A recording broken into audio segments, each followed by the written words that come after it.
All right, sorry for the delay, everyone. And sorry for the delay. Family wanted to talk to me. I'm still trying to figure out this issue for my chat because for some odd reason it decided, you know what? We're just gonna not make it transparent anymore. And it's kind of annoying because I much prefer to have it so that it's see-through. I know what I need to do in order to accomplish that. And I've had it the exact same way. I really haven't done anything. I haven't done anything different.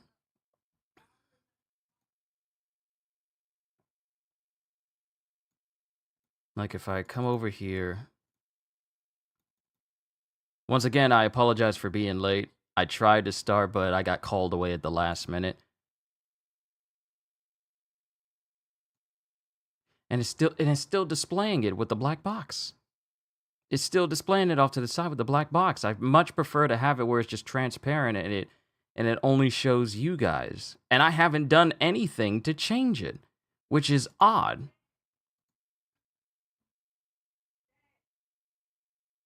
Like I got everything copied down.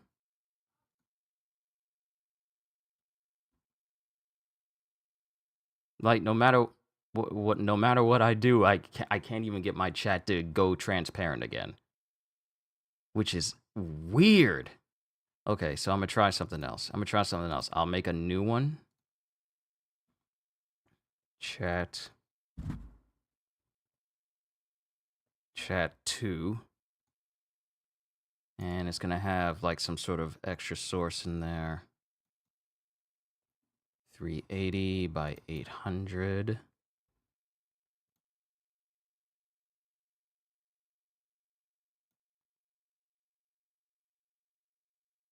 And then, let's see. I see everyone in chat though. I see everybody. Hold on. Let me see.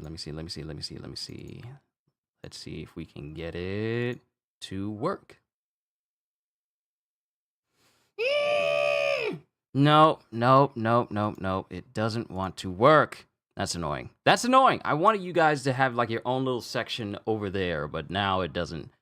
It's acting like it doesn't want to work properly. That's annoying. Fine. I'll just deal with it for now, as annoying as it tends to be.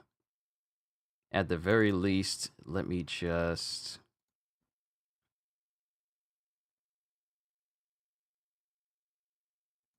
increase the width a little bit and then bring the height down. It's annoying. I didn't even do anything to this. To cause it to act this way.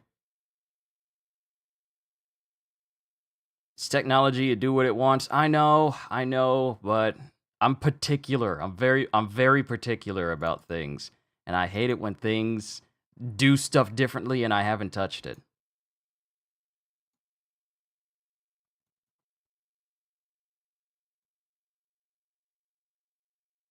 I'm trying to see if Dominique Curetto.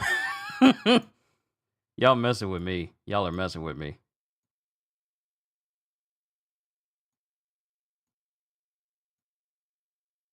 Oh, I was hitting the wrong thing. Okay, opacity. No. Similarity. Oh, wait. I might be able to do it. No, because it's counting the black lines around you guys as well. Dang it. And I wanted this to be a nice, smooth discussion without any little hiccups, but that does not look good at all. That does not look good. I'm supposed to be a professional at this.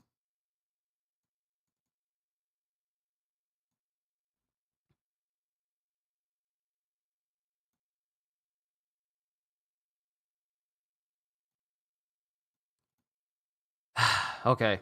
I'll just deal with it. Sorry if it looks this way, everyone. Let me at least just increase the height so it covers that whole side. At the very least.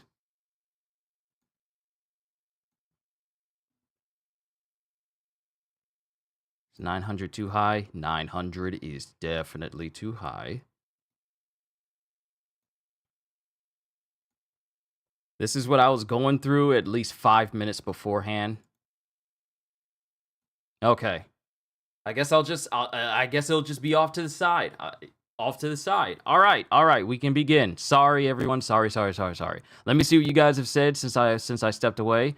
So excited, finally get a breather today and can enjoy the day without stress. And no other way to do that than bake muffins and bread and listen to stories. Nice. So like I said, I'm happy that you got yourself your own little your own period of being able to rest. Psycho, good to see you. Ginger, hey man, just a quick question. Would you do a manga collection video sometime in the future? Like showing you my whole collection of manga? Yeah, sure. I mean, it would have to be done from my phone so I can have like close-up views. Now, some volumes I am missing because I haven't been out to get manga in a minute. I will soon. But there are some volumes I am missing, like from One Piece, and I'm pretty sure One Punch Man has one as well as My Hero Academia. I got to catch up and get my hands on those volumes that I am missing. But yeah, I wouldn't mind having like a collection of like all the manga I had. It probably won't be long. But yeah, I could do something like that. Kyushu's Tales of Retail. Let me see. Greetings to you, CJ. Good to see you. We got quite the menu today. Got some banana bread, apple cinnamon muffins, granola bars, and plain loaf bread. Ooh. Family first, bro. I understand. Yes, I know. But I just want to, you know how I am. I'm particular. I don't like to have people waiting for too long. You don't have anything more important than family. Dominic Toretto in literally every Fast and Furious film. Sounds like quite a nice little variety of bread goods. Dominique Curetto. Sounds amazing, but minus peanut butter on a live me. I'm the same. I'm kind of the same way with bananas. I don't know how severe it is for bananas because I've never tried going that extra mile to see how severe it is. But I know I'm allergic, and that's all I need to know. About a month ago, I got a job at Tesco. It's basically the UK version of Walmart or Target. Oh, nice, Ginger. Good to hear.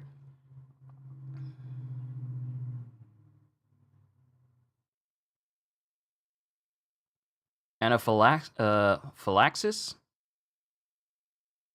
Anaphylaxis to peanuts. I never heard of that word before. Interesting. Let me see. What happened? Let me see. AI will take over. It's all good. I've read all of JJK so far, but only have the first 13 volumes physically. All right. So, since chat doesn't want to properly display itself and it really wants to be an annoyance for me because I want my chat to be properly displayed. Or wait a minute. Maybe I need to just refresh my page.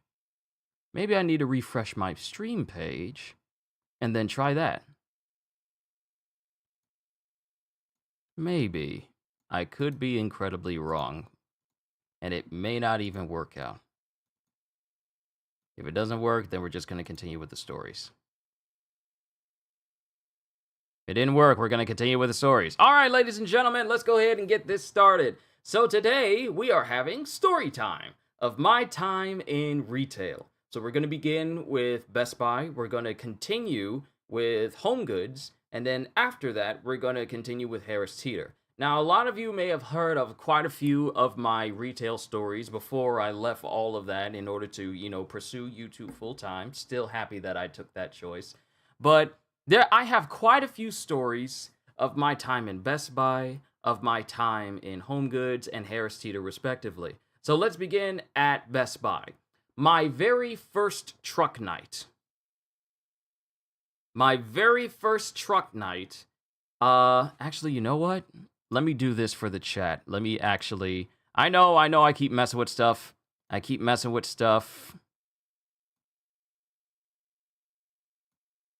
Yeah, I can interact with that directly into it. But, let me reduce the width of it.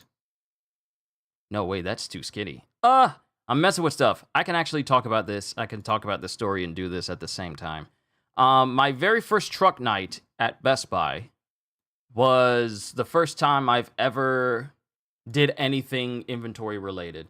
And I had no idea what to expect when it came to working a truck overnight, stocking a store and whatever. I almost fell asleep during my very first shift. Also, if it seems a little bit gloomy outside, it's because it has been raining since before I even woke up, and it has not let up since. And apparently it's going to continuously raining. It's going to continuously rain for the next several hours. So there's going to be a lot of rain. We had multiple flash flood warnings as well here. But my first time my first time working a truck night at Best Buy, it I had no idea how long it would take, and I had to get used to everything. Like whenever you work trucks, you have people that take items out of the truck itself, like they roll it down this long truck bed. Because to me, I had no idea that truck trailers were. You never know how big truck trailers or how long truck trailers are until you get inside of an empty trailer, or if you. Oh, the days. You never know how big an actual truck trailer is until you get inside of it and you see that it's just packed with stuff. Not just big stuff, but little stuff. Lots and lots of little stuff. So, my first truck night, I was thinking, okay, so I'm gonna have to get used to this. And mind you, I'm still like a small little dude. I'm still like a teenager, and I'm a small dude, so I'm not exactly well built yet. So I get there and I'm getting introduced to everyone, and new guy on the block, you got to get used to him. By the end of my tenure at Best Buy, I was basically best friends with basically everyone who ever talked to me, because I go there, I treat people with respect, and I don't give nobody no trouble. You ask me to do something, I help you out, and I be cordial about it. So I'm happy to say that when I left Best Buy, I left on the best possible terms with everyone. So whenever I came back after I had left Best Buy, people were asking me like, "When you coming back?" I'm like, "No, that chapter's closed." But my very first truck night, I was not used to taking items out of a truck because that was my first job.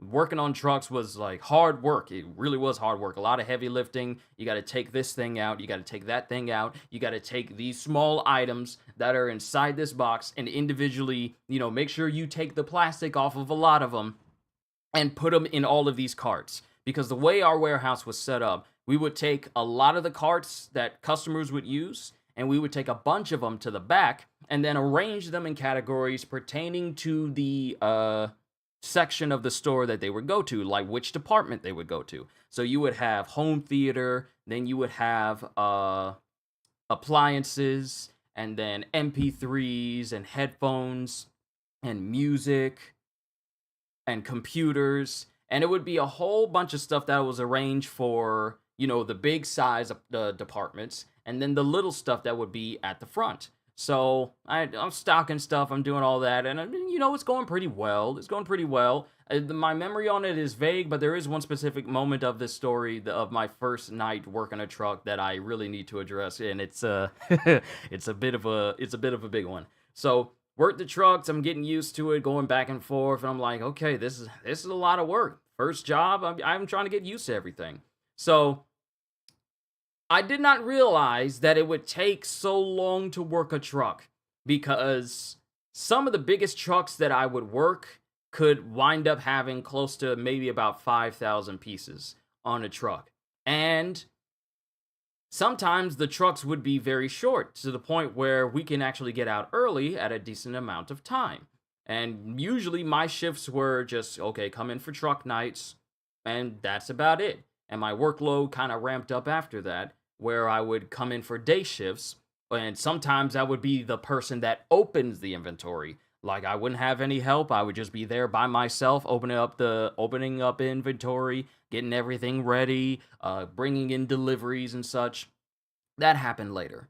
But my very first truck night, it lasted all the way to about 6 a.m. 6 a.m. And that was my very first shift.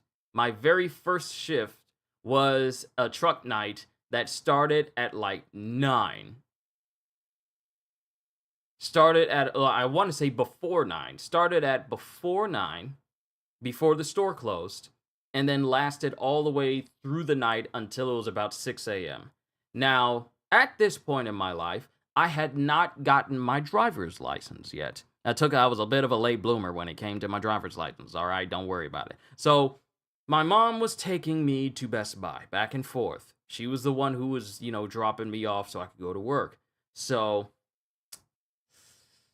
my very first truck night lasted all night and then ended at 6 a.m. And my mom was not used to that. And the very first night that she came to pick me up, she was wondering, what's going on? Why did it take so long? And it was like, and she proceeded to let the managers know that this doesn't make any sense for my son to be this late. Was that overnight seasonal truck? I don't think so. I don't think so. It was in the summer. Mind you, this was back in 2011. So, and it's been a significant amount of time. Let's say about give or take 13 years. 13 years ago. So my mom got there and she was not used to her son, her only son. Family kind of dotes on me a little bit since I'm the only boy in the family, firstborn and only boy. So my mom, she was concerned that I was out so late, like all night and all morning, because how long a truck would last wasn't exactly disclosed to me when I was there working at Best Buy. So when she got there, she let those managers know how she felt about her son being out so late. And one manager, his name was Rip. At least you got your driver's license before you turned 20, 24, unlike most younger folk. No, I had to get it. I had to get my license because I'm a person that doesn't like relying on other people a lot. I like to do things myself. Even if things get dire, I would very much like to rely on myself when it comes to things because I don't want to feel like I owe anyone anything. So, and that's always been my mentality. I try to solve things myself. I try to do things myself without anyone trying to intervene because I don't want to feel like I'm indebted to a person. I'd like to solve that myself. So, Kyushu is almost the Ganondorf of his clan. It's not just the unloading, it's the putting up and restocking that takes forever. It's snow. I'm gonna get to that. So my mom came and she started going and she started letting the managers have a piece of her mind concerning her son being out so late and then so early in the morning. And then one store manager, his name was Rip, and he was trying to talk to her. And then another one, I won't give his name because I kind of don't want to give too many names of people that I work with. But another manager, he was on the inside and he was with me, and I was just watching my mom talk to Rip, and I was thinking, yeah, I don't want to be out there. And then the same manager that was standing with me on the inside, he looked at me and says, "I'm scared of your mom."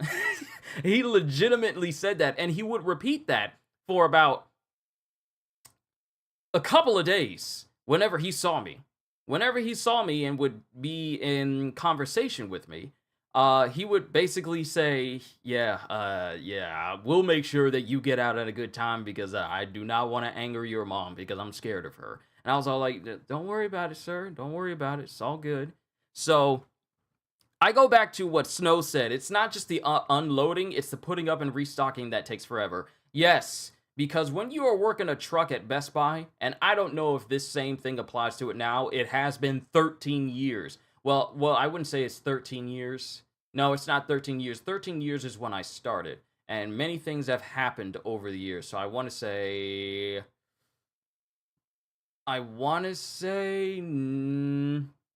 wait, was it even longer?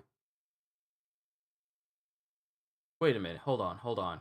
I was at Best Buy for 5 years. No. It was pretty much the same way I started. Yeah, I might as well say 13 years. I don't know how much has changed over the many years that I've been away, but when it comes to putting stuff up, you would take these things and put them on Kyushu's mom, got that Conqueror's hockey.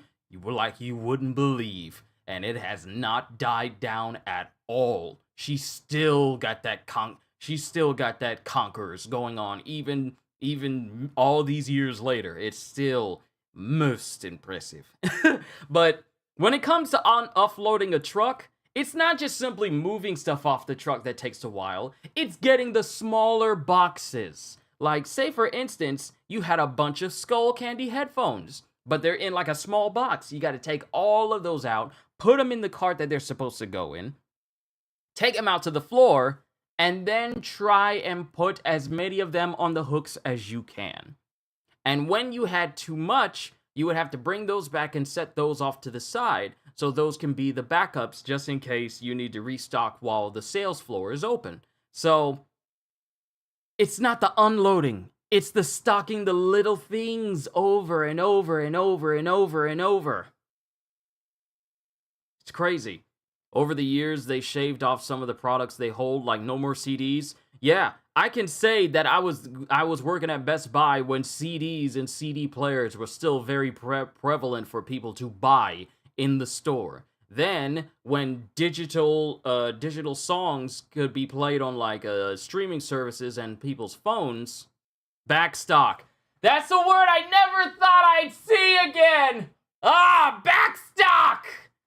It's you're bringing me back. You're bringing me back. Hey, you got anything from computers? Oh, I got a whole bunch of backstock. Okay. And then here's the thing. You couldn't just nonchalantly say, "Hey, I got some backstock. I'm going to leave it here." Oh, did everything fit on the shelf? Did everything I couldn't put anything else more. Okay, so put that off to the side and just mark that off as backstock for computers. Mark it off as backstock for gaming. Mark it off as backstock for media and headphones. Mark that off.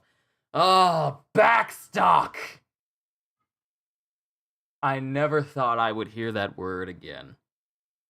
I observe again, then a poppy blooms. Ruslan, welcome to the stream. We are talking about my time in retail. So, I would have a couple of trucks where some of the trucks would be just massively heavy and they would take all night. And I don't really have anything adverse to say about my truck nights that I was working on. I wouldn't have anything to say about it. But it was usually during the daytime when the nonsense happened. Truck nights, got to know people, got to be friends with them, we all worked together, and we all came to realize that inventory don't get no love. We don't get no love at all. We'll get the occasional, hey, you did a good job, hey, you did this, hey, you did that, but we don't get no love as far as, like, employees, because one of the things that our job consisted of was, maintaining the carts outside so that customers had some that they can use. Actually just bringing the carts from outside inside.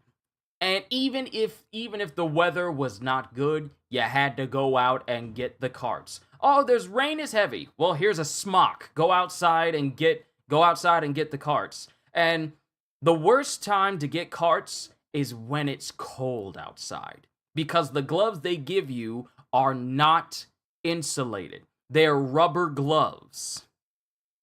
Let me say that again. They don't give you gloves that are insulated when you go out in the cold. The gloves they give you are either rubber gloves or something else that isn't insulated. So when you go outside and you're handling carts and it's cold outside, the cold that hits your hand gets to your hand through the glove, and it's just freezing.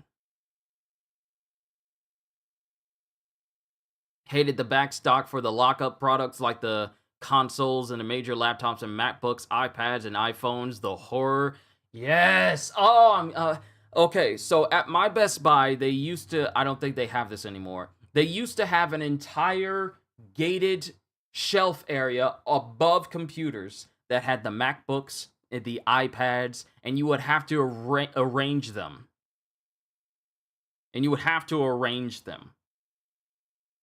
And then you would have to make sure you get the keys back to the people in computers. You would have to go up on an actual big metallic step ladder to go up there. And you have to make sure that the ladder is locked because it had two different functions. And we had 3 ladders. One worked well, and you could slide it all across the store, no problem. Another one had the hinge that would allow the wheels to lock into place and, make this ladder be stable. That one was broken, and you would have to position it in a way where it wouldn't come loose while you were moving it and then stop you from moving. Because I can't tell you how many times, because the way these big giant step ladders worked, they would shake while you rolled them. They weren't stable. The carpet, because it was smooth. It was the carpet wasn't smooth. It's carpet. It's got bumps and sections of it that'll just be like, and while you're moving it, and then you got to do it. And the worst possible times to use a ladder is when the store is open and people are still trying to shop as if you ain't trying to work. And you got to ask them, excuse me, I need to get up here. And some of them will look at you, roll their eyes, and be all like, I'm trying to shop here. Luckily, I never really got many customers who gave me like a foul look in their eyes because I'm simply just trying to do my job. Because when I went into Best Buy, I was thinking like, I just treat everyone nice. Just treat. I don't miss those days, nor Big Joe.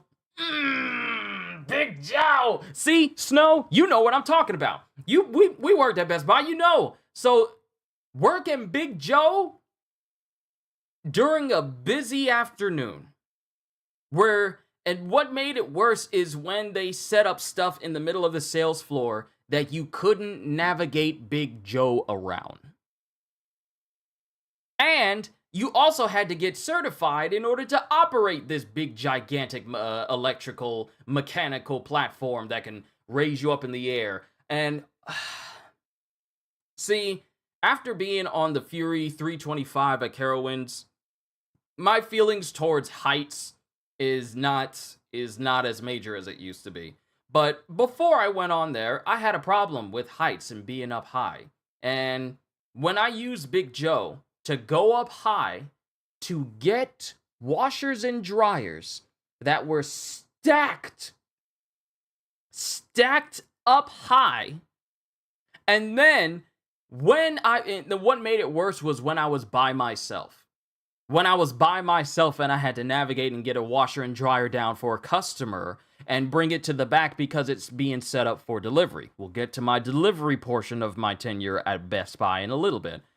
Going up high, you have to be on this platform where the only safety are 2 chain link chains with a hook on the end in the front, and then 2 more, and I think 1 more on, 2 more on each side, on the left and the right.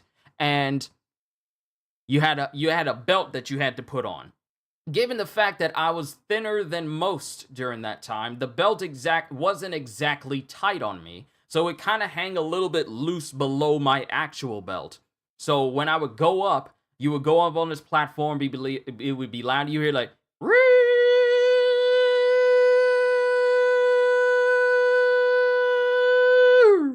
and then when you get up to wherever appliance you needed to move, you unhook the chains, put them off to the side, and then begin the very nerve-wracking process of trying to take this big, giant appliance, like a washer or a dryer, and try and shimmy it off of the shelf onto the platform of Big Joe, and then still have enough room for you and the appliance itself to be on there.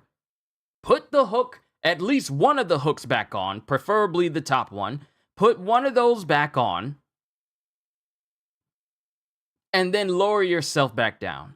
And then you need to put, and back, when you get to the ground, it feels better. The shaking. Yes! The shaking. When you're trying to move stuff off of the shelf of Big Joe and the platform is up high, you will. There is no if, no maybe. You will experience the platform shift a little bit under your weight while you're trying to move this big old box on there with you. And even though there's a section of Big Joe where it has legs that are further out front so that it actually has like a stability so that you won't just suddenly have a Final Destination daydream and think that you're gonna tip over and fall with this thing, it doesn't help.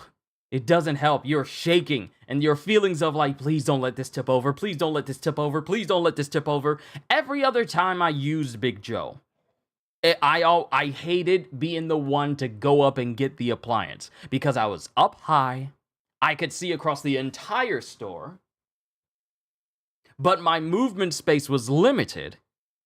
And I'm up there trying to take this whole washer and just shake it onto the platform while the platform is shaking underneath my feet. And I'm just thinking, God, please, please, please just let it get on here. When it did, the biggest sigh of relief would just leave my body. And I just come down. I'm just like, don't let go of this button until you get down. And like Snow said, do not accidentally hit that emergency stop, because then you have to get someone to come down, turn the key off, then turn it back on again so you can lower yourself back down, because then you'll be stuck up there.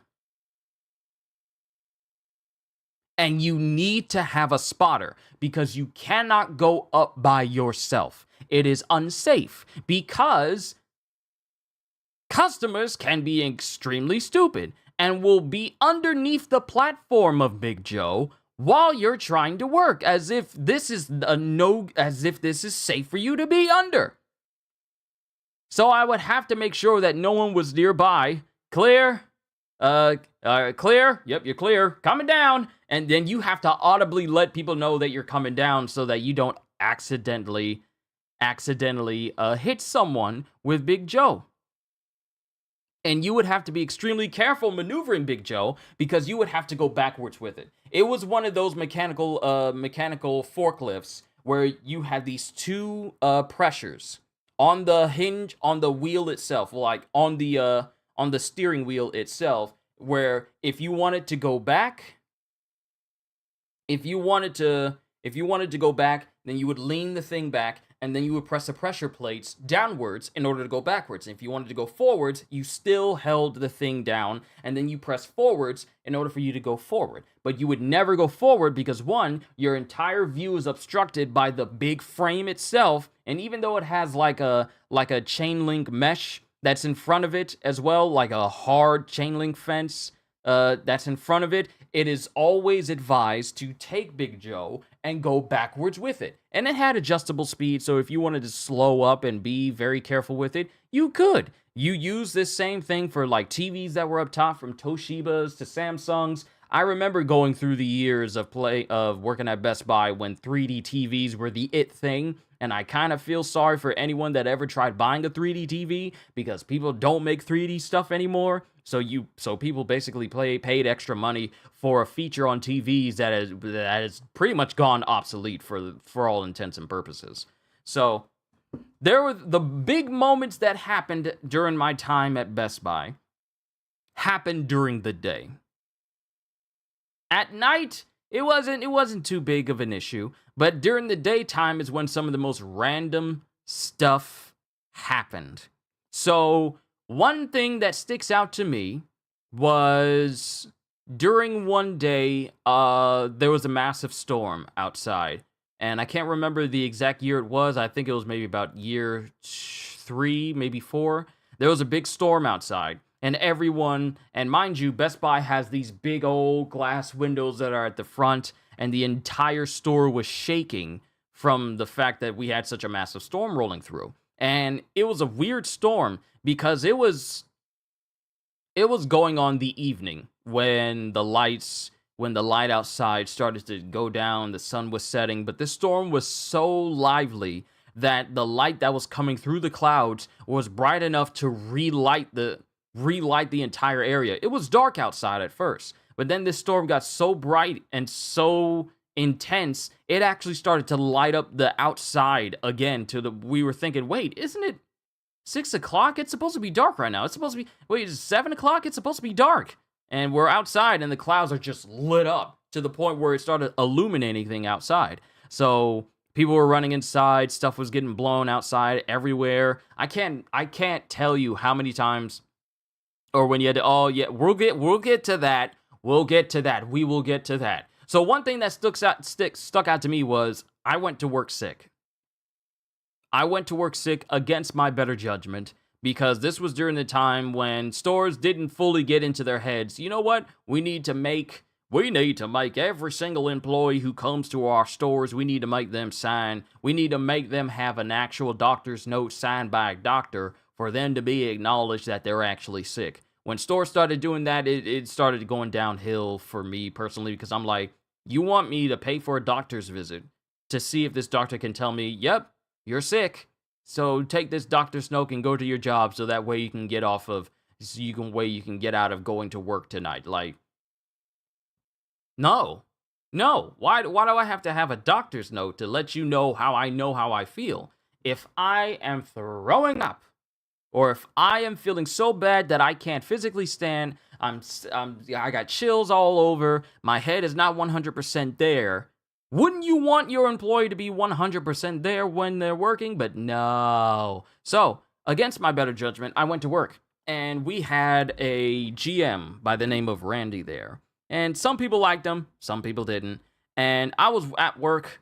I was not feeling well, but I pushed through it because I didn't want to, let anyone down. Not at the store, but yeah, I didn't want to say like, oh, I took time off I stayed home because I wasn't feeling well. My family would have understood, but I'm like, I don't want to risk getting fired. So I kind of did the opposite of what someone with common sense would do, and I would go to work even if I wasn't feeling all that well because I didn't want to lose my job. It was the only job I had at the time. So during one shift, I was sick. I wasn't feeling well.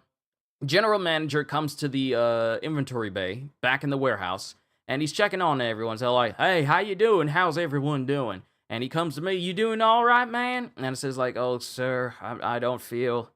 And I'm doing all right, but I'm not feeling too hot. And he's all like, well, hard work will be able to knock that out. You just go ahead and work real hard, and you'll be able to. Hard work will help sweat all of that out. And I'm thinking in my head, bro, I don't feel well. So, against my better judgment, and mind you, this is the general manager. Against my better judgment, I said, sure, but so does rest and relaxation at home. And I'm thinking, and I'm looking at everyone else, and everyone is giving me kind of the eye, other than him, because the general manager started laughing like, all right. And in my head, I'm thinking, oh, he didn't like that answer. He's laughing it off. He doesn't like the fact that I kind of retorted with something that actually makes sense. And when he left, a coworker of mine says like, yeah, you shouldn't have said that. He didn't like that. And I was like, okay, if I don't feel good, I don't feel good. So that was when I was kind of sarcastic to my general manager, and I didn't think there was anything wrong with it. But years later, I found out, oh, wow, I guess he really didn't like that answer that I gave him. So that's one moment that happened during my shift.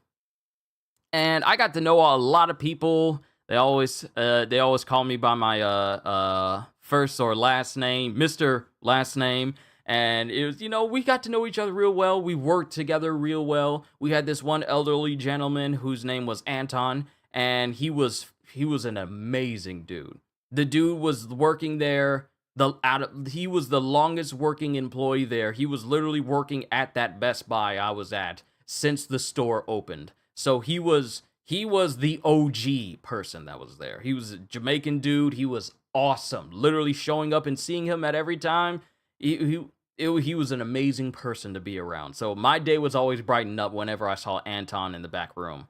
And we had a whole bunch of people that I worked with. I'm trying to remember some of their names. One of them was Andrew. He was a British dude who was actually the very first British person I have ever worked with in real life. And he was cool as well. He was one of the hardest workers that I knew, and he was smooth too. And then there was Brian, and there was Byron. There were so many people that I knew from Best Buy that I can honestly say were some of the best workers and best people I could have ever heard to work with. Another person was Sean. This dude was basically, who can I compare him to? Before regular show, he was Rigby. He was Rigby, but he was also really chill, but he also did not care what people thought of him, and he spoke his mind, and he didn't get in trouble because he was one of the hardest workers in the store. So, hanging out with him during these shifts was always good. So, fast forward a little while, and the store starts to pick up, and we start to have some people who come in to fill in as managers. I'm getting to that story, Kitty. So those of you who don't know, there was a time when during a afternoon shift that we had a sub manager come in and fill in for some other managers that I think were at either a conference or a managers meeting. I forget the exact reason why she was there, but she was there. And I was one of the people that were on duty for working that day. We had some multiple people in the back, thank God. But she called me and said, like, we need to do a bathroom check. And I went in the men's room, cleared that out completely, did all that. And then she asked me to do the women's room. Now, mind you, I'm still young. I'm like, the women's room is women's restroom is forbidden. The same way you don't go through like the perfume section in like a shopping mall or whatever. As a dude, you just don't go through there unless you're looking for stuff. If not, you give it a wide berth. Or for many of us dudes, we avoided going in that one section for women with their clothes and everything, because it's like that's not our area of expertise. We don't need to go there. So I'm like, do we not have anyone? Do we not have a lady that can come into this room? And she's all like, well, they're all kind of busy right now, so could you just do this? And I said, okay, sure, I'll do it, but on one condition. You need to check and make sure that I am clear to go in there. Okay? Pay attention to those words. You need to make sure that I'm clear to go in there so that I don't wind up in an awkward situation. So I go get the stuff. I get the towels, all the stuff that we need to change out the restroom and stuff is in the back room of the warehouse, because that's one of our duties as well, is making sure that the bathrooms are clean, outside of like the cleaning people who only clean it in the morning time before the store opens. The rest of the day, it is our job to maintain the cleanliness of the bathroom and everything therein. So I go and I get the towels. I get prepared to like change out the towels and change out the towels and change out the toilet tissue. Make sure that it's clean the sinks, because part inventory, part warehouse, part inventory, warehouse is counted with that. Part inventory and part sanitation and part garbage man as well, and pretty much anything else that requires a lot of hard labor. So I stay out of the men's area, not my area of knowledge. That's the way I am. I don't be going over in the women's section for nothing, unless I am shopping for some stuff for either my sisters and their birthdays or for Mother's Day. And that's it. When I am done, pew, we're out. What do I need to stay in there for? What do I need to be looking around like, I ain't trying to go into that situation. No. And keep me away from that one section of the women's room, women's department where it's like, this area is completely forbidden. I cannot walk through there. If my family, because I remember when I was younger, I had that ingrained in me at a young age. If we're going through for men, it would be the draws section. If we're going through the women's part of that, I'm like, yeah, I'm gonna go around. I'm not walking in the aisle. There's all like, forbidden. Cover your eyes. So I go and I get the towels and I get everything that I need to change out in the bathroom. Make sure that the glass is clean. Make sure that the sinks are clean and wiped down, because people be treating bathrooms in public restrooms like it's their own personal ones. And I got horror stories. I have horror stories of things I have seen in the bathroom during my time in Best Buy. I'm not going to say them, though. I'm not going to tell those stories, because you will be scarred for life, as I have been. The lingerie. Yes, the lingerie area. It is strictly forbidden for men, especially men of a young age. But I get the stuff, and then I start to prepare to clean the women's restroom. I'm wiping everything down. I'm doing everything, changing out the towels. I make sure all the stalls, and I'm under the impression. Listen, I am under the impression that the women's room is empty. Let me say this again. The door is open. The sub-manager, she held the door open. She took a trash can And then she propped open the door, and she's standing outside. Stipulation was, make sure that I'm clear to go, and you stand guard outside. I told this manager that. That's the only way I'm going in here. You stand guard outside. I was dead serious. I go in. I do everything. And I'm under the impression that the bathroom is empty. Yo, do you remember that story I told you about the Waffle House bathroom? Yes, I did. Yes, I do remember. I remember that story you told me. I'm still shocked that your nose is capable of functioning so that you're able to cook as well as you do with with what you told us of that story. I'm under the impression that the bathroom is empty. So I get to the final stall. I don't mess with the middle stall. Because the final stall is the one that needs the tissue replaced.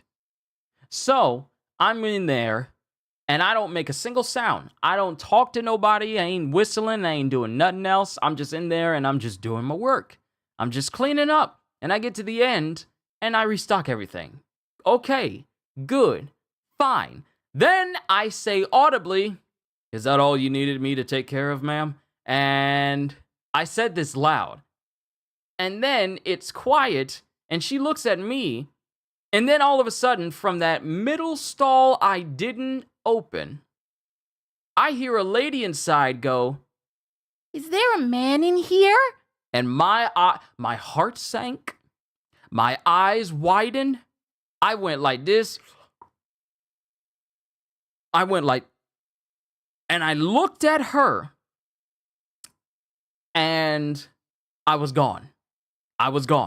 I had rubber-soled shoes, so I just tiptoed quietly. The ambience of outside masked my escape, and I just went like, and I just tiptoed out.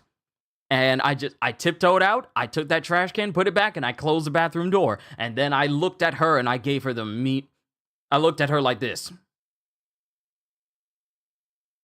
And then I said, "I thought you said it was clear." "I was sure it was clear. It didn't look like anyone was in there." Men, what do we do when we go into a restroom? We always look underneath the stalls, yes?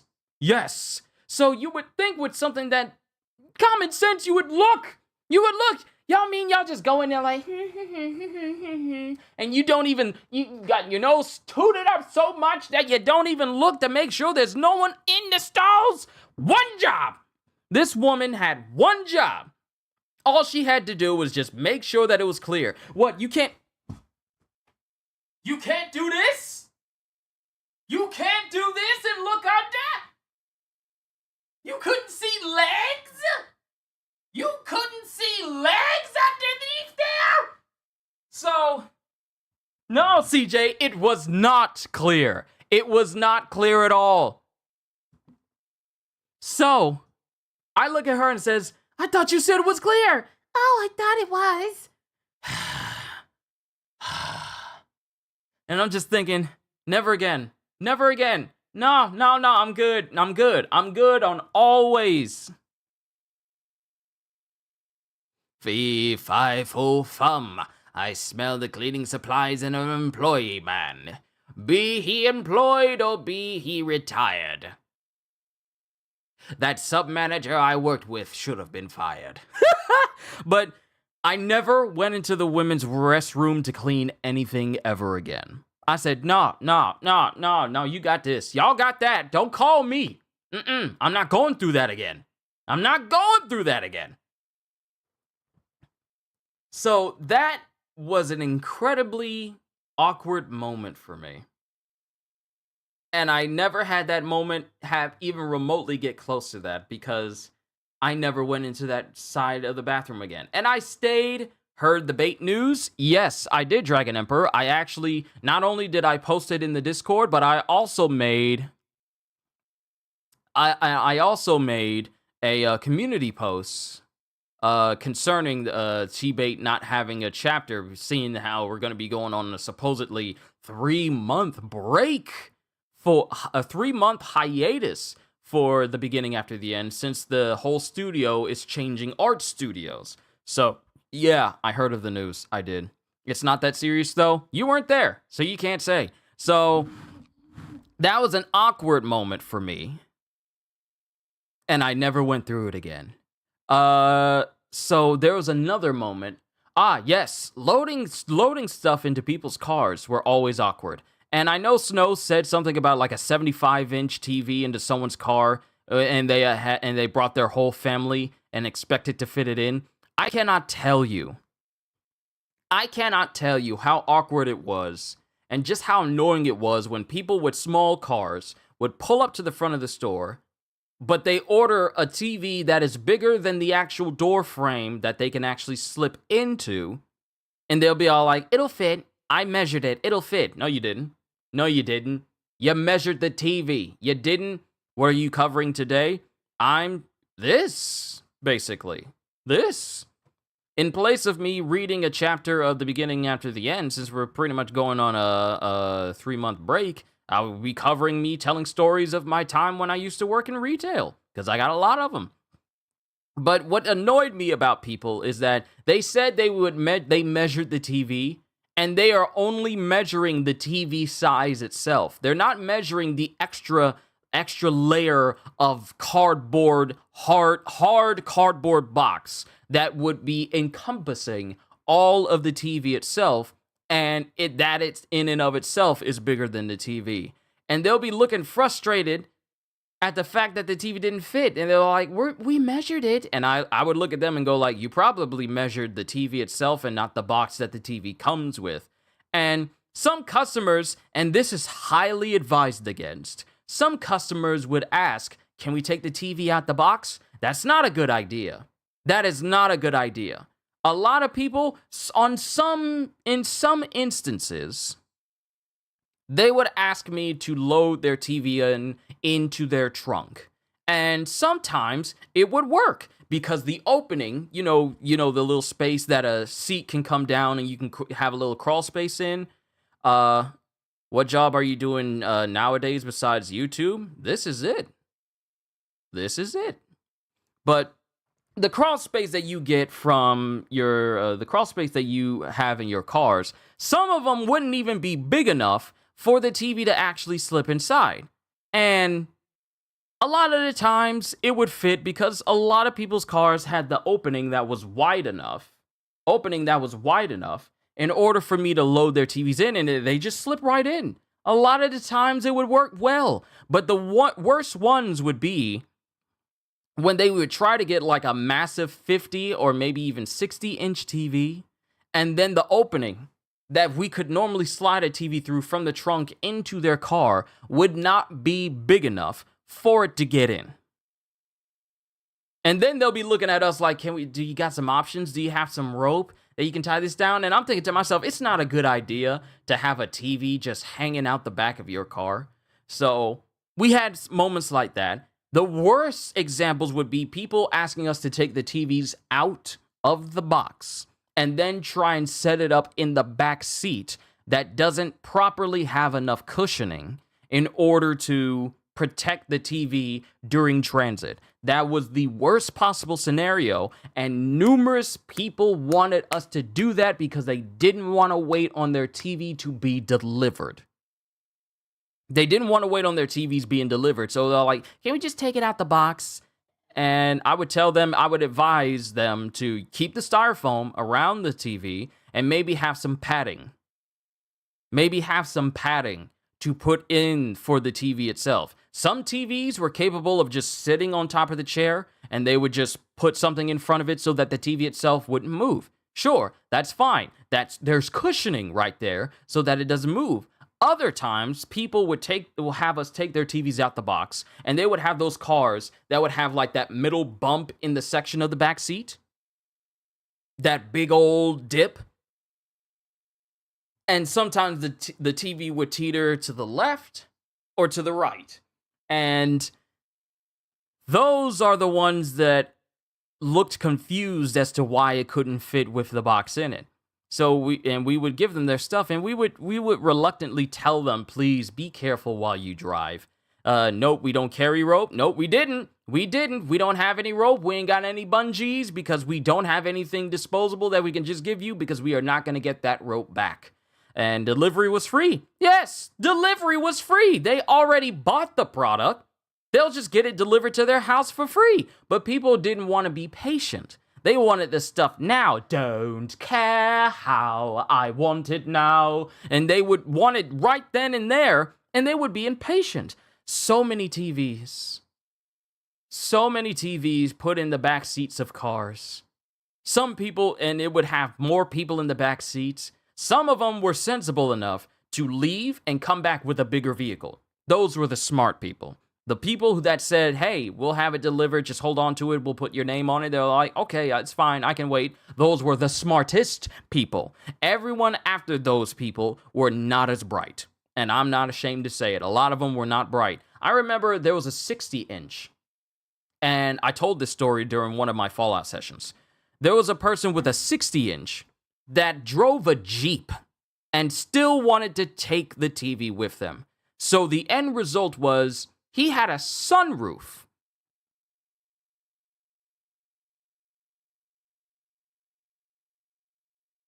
Gotta love the ones that ordered the open box TVs but didn't read that the box was missing and then get mad because the TV doesn't have a rope. You would think people would pay attention to the fact that it says open box, not closed box. If it was closed box, it wouldn't be open box. It would be brand new. So not a lot of people caught on to that because not a lot of people took the time to read whenever. Not a lot of people took a lot of time to read. But this dude had a Jeep and the delivery option isn't available here. I can understand because you're far way off from what you've told us. You're far way off from your town, at least from a lot of the bigger stores that you've mentioned before, from last time I remember. But this dude came up with a Jeep, and he had like a 60-inch TV that he wanted to bring home with him. But the Jeep was not meant to hold 60-inch TVs. So we wound up putting the TV through his sunroof. That also laid directly on his gear shift. And it completely blocked, and it completely boxed him in. It was the most incomprehensible act of putting a TV in a car that I've ever witnessed. And it was a bad idea. It was a bad idea. The dude said, like, I'm only going to one place, but the TV was through his sunroof.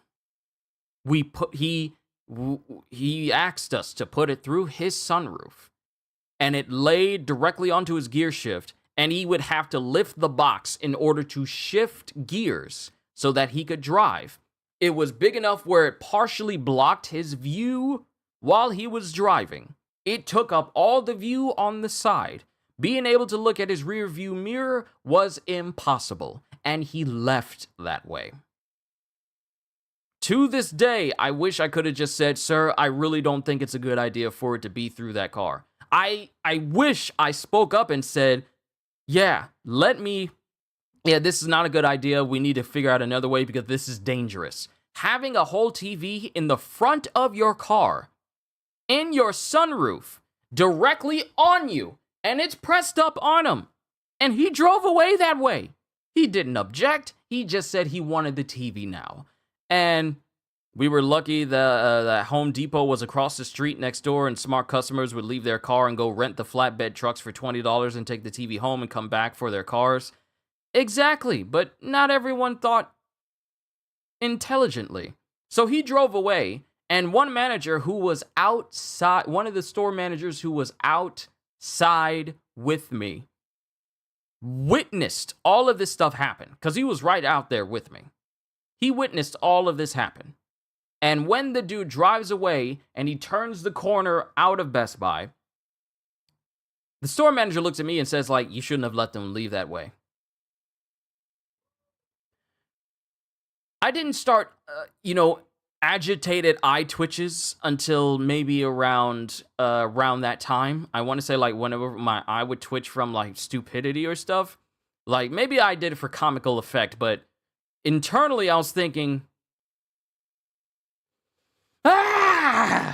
just internally I was thinking that, and I'm just like, you could have said something.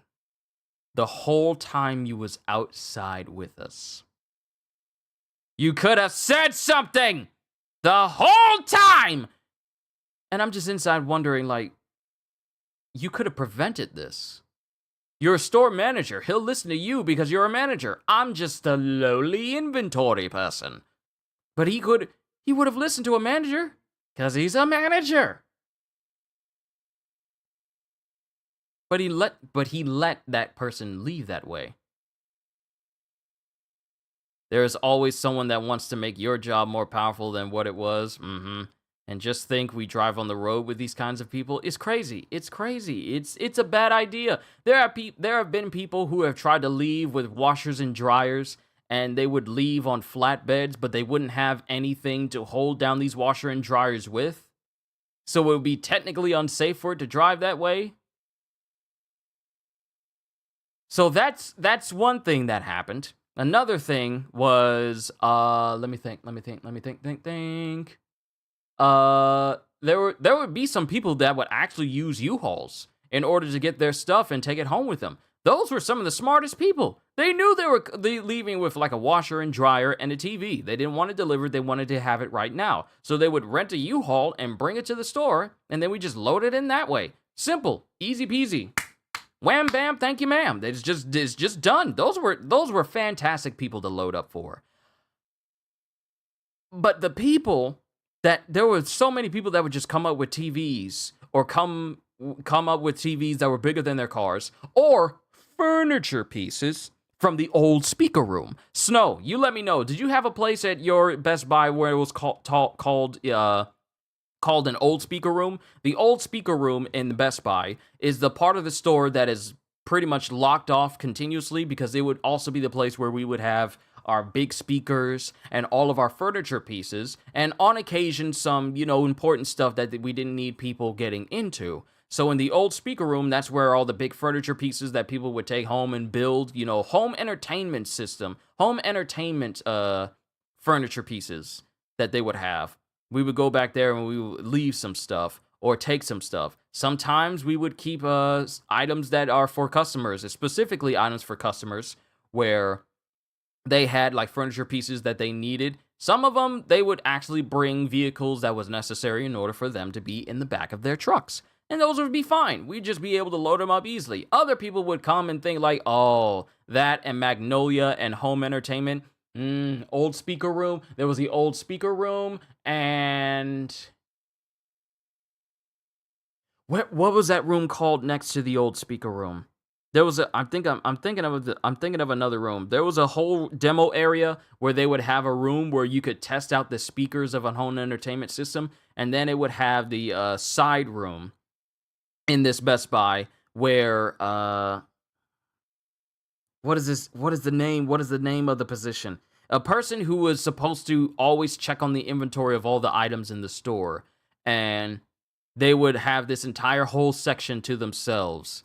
I forget what it was called. It wasn't the AP room because the asset protection room was at the front of the store, just in case you had thefts, which we had many. People would steal stuff all the time. And I'm trying to remember what that room was called next to the old speaker room. But anyway, back to the furniture we had to deliver. We Studio 1 and 2 for us. We had the TV stands that were displays in there too. Yeah, we had those as well. SWAT. Yes, that's what it's called. SWAT. Yes, there it is. Thank you. You're bringing back things to my recollection that I have pretty much locked away from my memory because as much as I enjoyed the people there at Best Buy, I do not miss it. So I kind of just locked that away. But we had a SWAT room where people who were in charge of taking inventory and being in charge of, like making sure the store numbers are up and up in terms of inventory and stuff, because it wasn't really our job as inventory to maintain that sort of thing, but it was our job to always check inventory through the system to make sure we had the items that we needed. Because a lot of times when it came to me working at Best Buy, they had this whole thing where we had computers in the back, and I told you guys this. We had computers in the back. We had it on a level where, you know how I'm sitting down talking to you guys? We had it on a level where we could sit down, work, and then get up when it's time for us to actually get up and work. So over time, they raised the entire desk so that it was up high. So I had no choice but to just stand up all the time during my shift. And when it came to getting stuff for customers who order stuff online, we had this system called a pick system where you had to get items. You got like all this long list. You could go from anywhere from a short list to a long list of items you had to go out and find and then bring over so that it can be held for a customer. You would print it out, and a lot of the times you would print out these, and they did the planograms to make sure the signage was correct and displays worked. Yes! Oh, God, planograms. Ah, planograms! You're bringing back so many memories, man. You really are. But when it came to picking items for customers, we would go out, grab the item, and a lot of the times most of the time, if it was like a movie or CD or a game, we would print out the pick slip for this customer, wrap the item in this pick slip, and then take it to customer service and put them in these special cubbies that were arranged alphabetically for the person in question who came to come get it. Now, the worst types of picks, and the thing that happened was when a new order came in, you would have this loud horn that would just go off in the back that was supposed to be turned up so you can hear it all the way across the store. You would hear this horn go like, and it would just echo. And my first time hearing that sound go off during my first time at Best Buy, I heard that sound in my sleep. I still remember to this day, after my first shift from Best Buy, I tried going to sleep and I heard that pick sound go off in my sleep, and I woke up multiple times because I thought I had to get up and do a pick and do stuff and get something for a customer. I heard it so many times that I literally went to sleep and I heard like, and I would wake up because I heard it.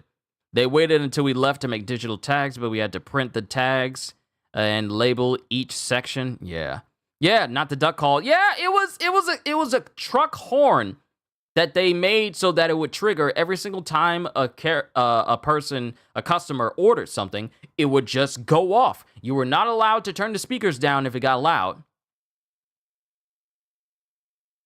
because then you wouldn't be able to hear it. So getting items, it was very awkward when you try to go out and get an item because the system wasn't properly updated on the regular. So sometimes it would say, hey, we got 20 of these items on hand and then 2 of these items on pickup, which means that 2 customers have already ordered those items and they're already waiting for the customer to get them. And then the other items are what we have in the store. System was not always accurate, and there were many times when customers would come to the store after being told, hey, we got this in the store, but we don't actually physically have it because the system was not updated to correlate to that.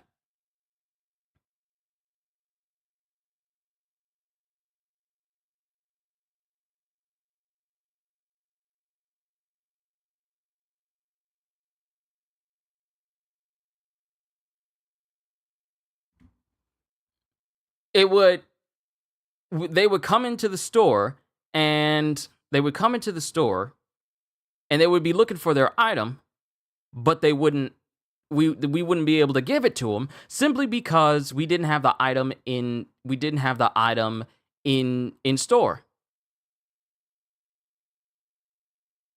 And they'd be coming to their disappointed saying like, well, I ordered this item and now I can't get this item.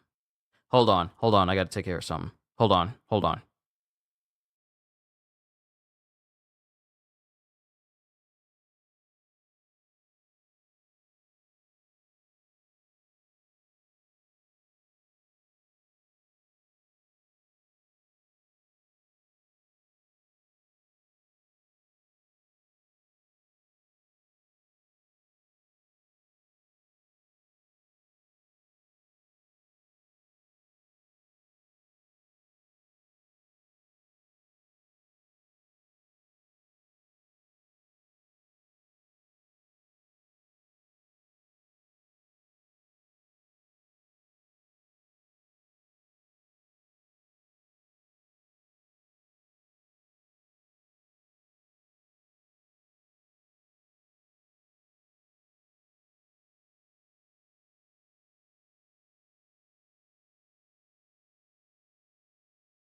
Okay, let me see. Don't use Core Blue, use RSS for accuracy. Yeah, RSS. Ah! I hated going into the system in order to look for stuff. I absolutely hated it.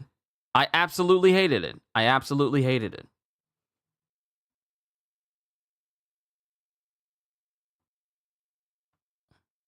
Let me see. I can't get into retail. It's just such a cluster. I saw a manager getting chewed out by corporate the other day. This man, 15, 20 years older than me, getting talked to like a kid. Yeah, because some of the managers kind of talk to you as if you didn't know what you were doing, even though for me, I was doing a job for a considerable amount of time. And they would kind of approach you as all like, well, you're just inventory. You need to do it as I say. But they would treat sales. They would treat sales like royalty. But we'll get to the sales part because there's some uh there's some issues with sales that I need to address as well. Gotta love the ones that didn't get the order ready confirmation email. Yeah.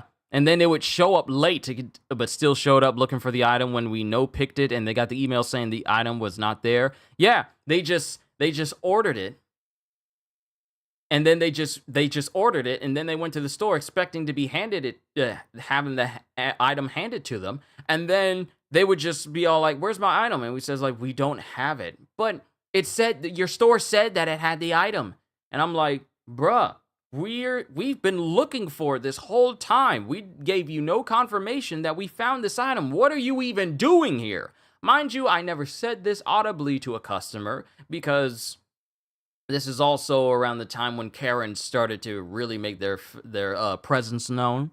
So there were so many times where we would have to no pick items, and I didn't like no picking items because it meant that the customer wouldn't be getting the item that they tried to order. But some customers would show up anyway, expecting to be handed their item all of a sudden, as if we just automatically have it. No, we don't have it, but I can order it through BestBuy.com and see if we can get it from another store location. So customers dealt with that. Um, Another moment from Best Buy was when we changed general managers. And it was a bit of a weird time. It was a bit of a weird time with this manager because this manager was like, I don't know if he was on something, but he behaved very strangely. And when I say strangely, the GM's office was right next to customer service. It was at the front of the store so that they could leave, and they can go out to the floor and just like their section of the store was at the front of the store. This new GM that we got, the second to last one we got before I left, he had everything inside of this office moved to the old speaker room at the back of the store. And everyone was confused by this because that meant that his entire office was in the back room where we stored furniture. He had and mind you, inside the GM's office was this incredibly large table, still confused on how they even got the thing in there in the first place. This incredibly large table that had no business being in such a room that couldn't have been in there naturally. They had us, inventory, trying to move the entire table out of the office. And mind you, the way they set up computers is that there's like an aisle for people to shop right around the GM's office. They had like computer bags on one side and then Apple stuff adjacent to the door of the GM. So the space of it wasn't exactly huge. Hold on. I'm getting called.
Uh, I'm truly blessed to have the family I do. Um, but this manager had us move this entire table from the front of the store all the way to the back of the store because he didn't want to be in the front of the store. And everyone in the store found it incredibly weird for him to move all the way to the back of the store. And the store was, I want to say, during the tenure of this specific GM, I can't remember if the store was doing very well or if it wasn't doing good at all.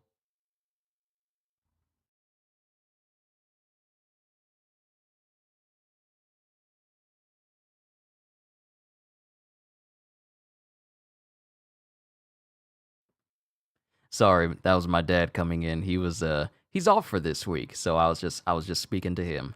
But he moved to the back of the store, and I can't remember if during his time as a general manager if the store was doing very well or very bad. I do know that when the store was doing bad, we had a district manager show up, and her name was Raven.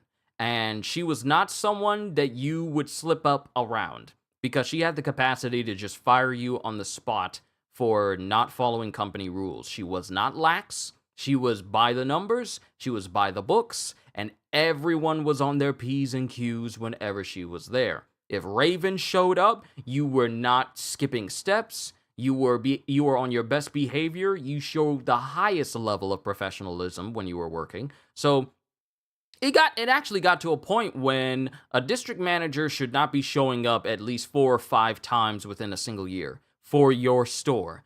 And there were many times when district managers were very often coming by our store more because they should only show up maybe once or twice to check in on things.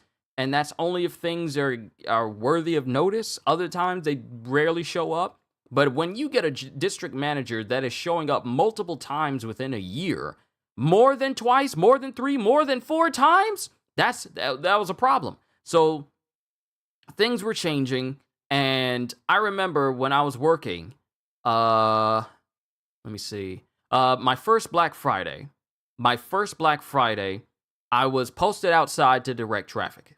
They didn't give me a reflector vest. I didn't have clothes suited to be outside because the wind was cold and it was blowing very hard. So they gave me like a temporary jacket to be outside, but underneath I wasn't dressed to be outside. I literally had my Best Buy shirt and that was it. I wasn't out there to be in the cold. So I was posted outside to direct traffic, and people were looking at me weird because, one, they didn't give me like a reflector vest or a flashlight or anything. I was directing traffic from sun up to the point where it was like dark outside, and I was telling people, you got to go this way, you got to go this way. And it was, when I got back inside, it was freezing. I was freezing. I was freezing outside because I wasn't dressed to be outside, but they put me outside to direct traffic, but they didn't give me like a reflector vest for me to be out there. So, and that was the first time during my shift of working a Black Friday. So glad I never worked another. I slept standing up.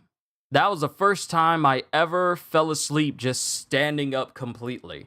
And the lunch they gave us was like 30 minutes, so I only got like 30 minutes worth of sleep during that entire shift. But as soon as I got home, I crashed and burned. Don't talk to me, don't touch me, don't ask me for nothing. And don't ask me for nothing. It was an incredibly awkward, it was incredibly tiring working during a Black Friday. So let me see, what other things that I got? Sales. Working as inventory, you don't get the opportunities that salespeople do in retail, where sales get the opportunity of if your department or if your section does this X amount of money, or does this well in sales for this month or these couple of months, hey, you have a chance of winning a sweepstakes where you get to send on a vacation to a whole new spot, or you get bonuses or very big bonuses based on how well you do. Sales got that. Inventory really didn't get that. So going to sales,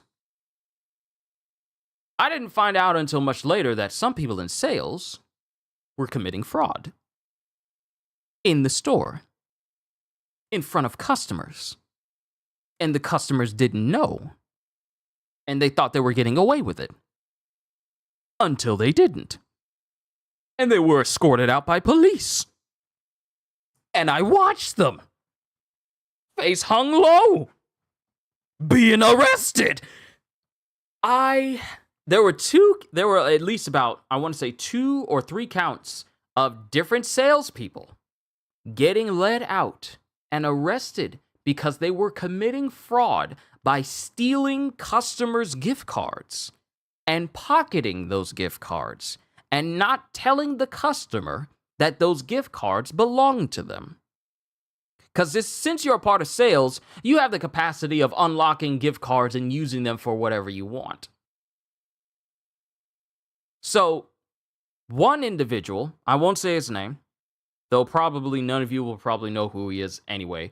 One individual was committing hundreds upon thousands of dollars of fraud by taking these gift cards that are supposed to go to customers whenever they sign up for, whenever they, if they're already Best Buy members, on occasion they would get like these Best Buy gift cards that they were given to compensate for the amount of money that they spent out.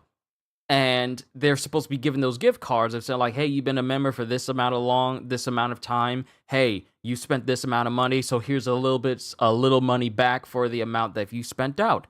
Some of these sales associates were taking these cards and taking it for themselves. And since they were on sales and they could operate a cash register to unlock gift cards so that they can be used for whatever reason, they would take whatever money is on that gift card for that customer and keep it for themselves.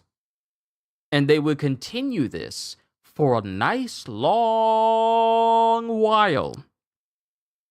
One person got arrested and was sent to prison for a number of years. I can't remember how many years he was sent to prison for. Another one was arrested during my shift. Now, during that entire shift, I was talking to him just fine. And it's crazy how these people be doing this stuff and yet be smiling at you in the face. Ain't it crazy? I gave my last GM more than a piece of my mind. After that, I went back to my mother's hometown and did hard labor at the mill while we're taking online college courses. I had to leave retail. It's too toxic. It really is. It is. Some people are kind of stuck there, and my heart goes out to the people who are stuck there because that's all they know. But it's truly a toxic place because a lot of retail believes in favoritism.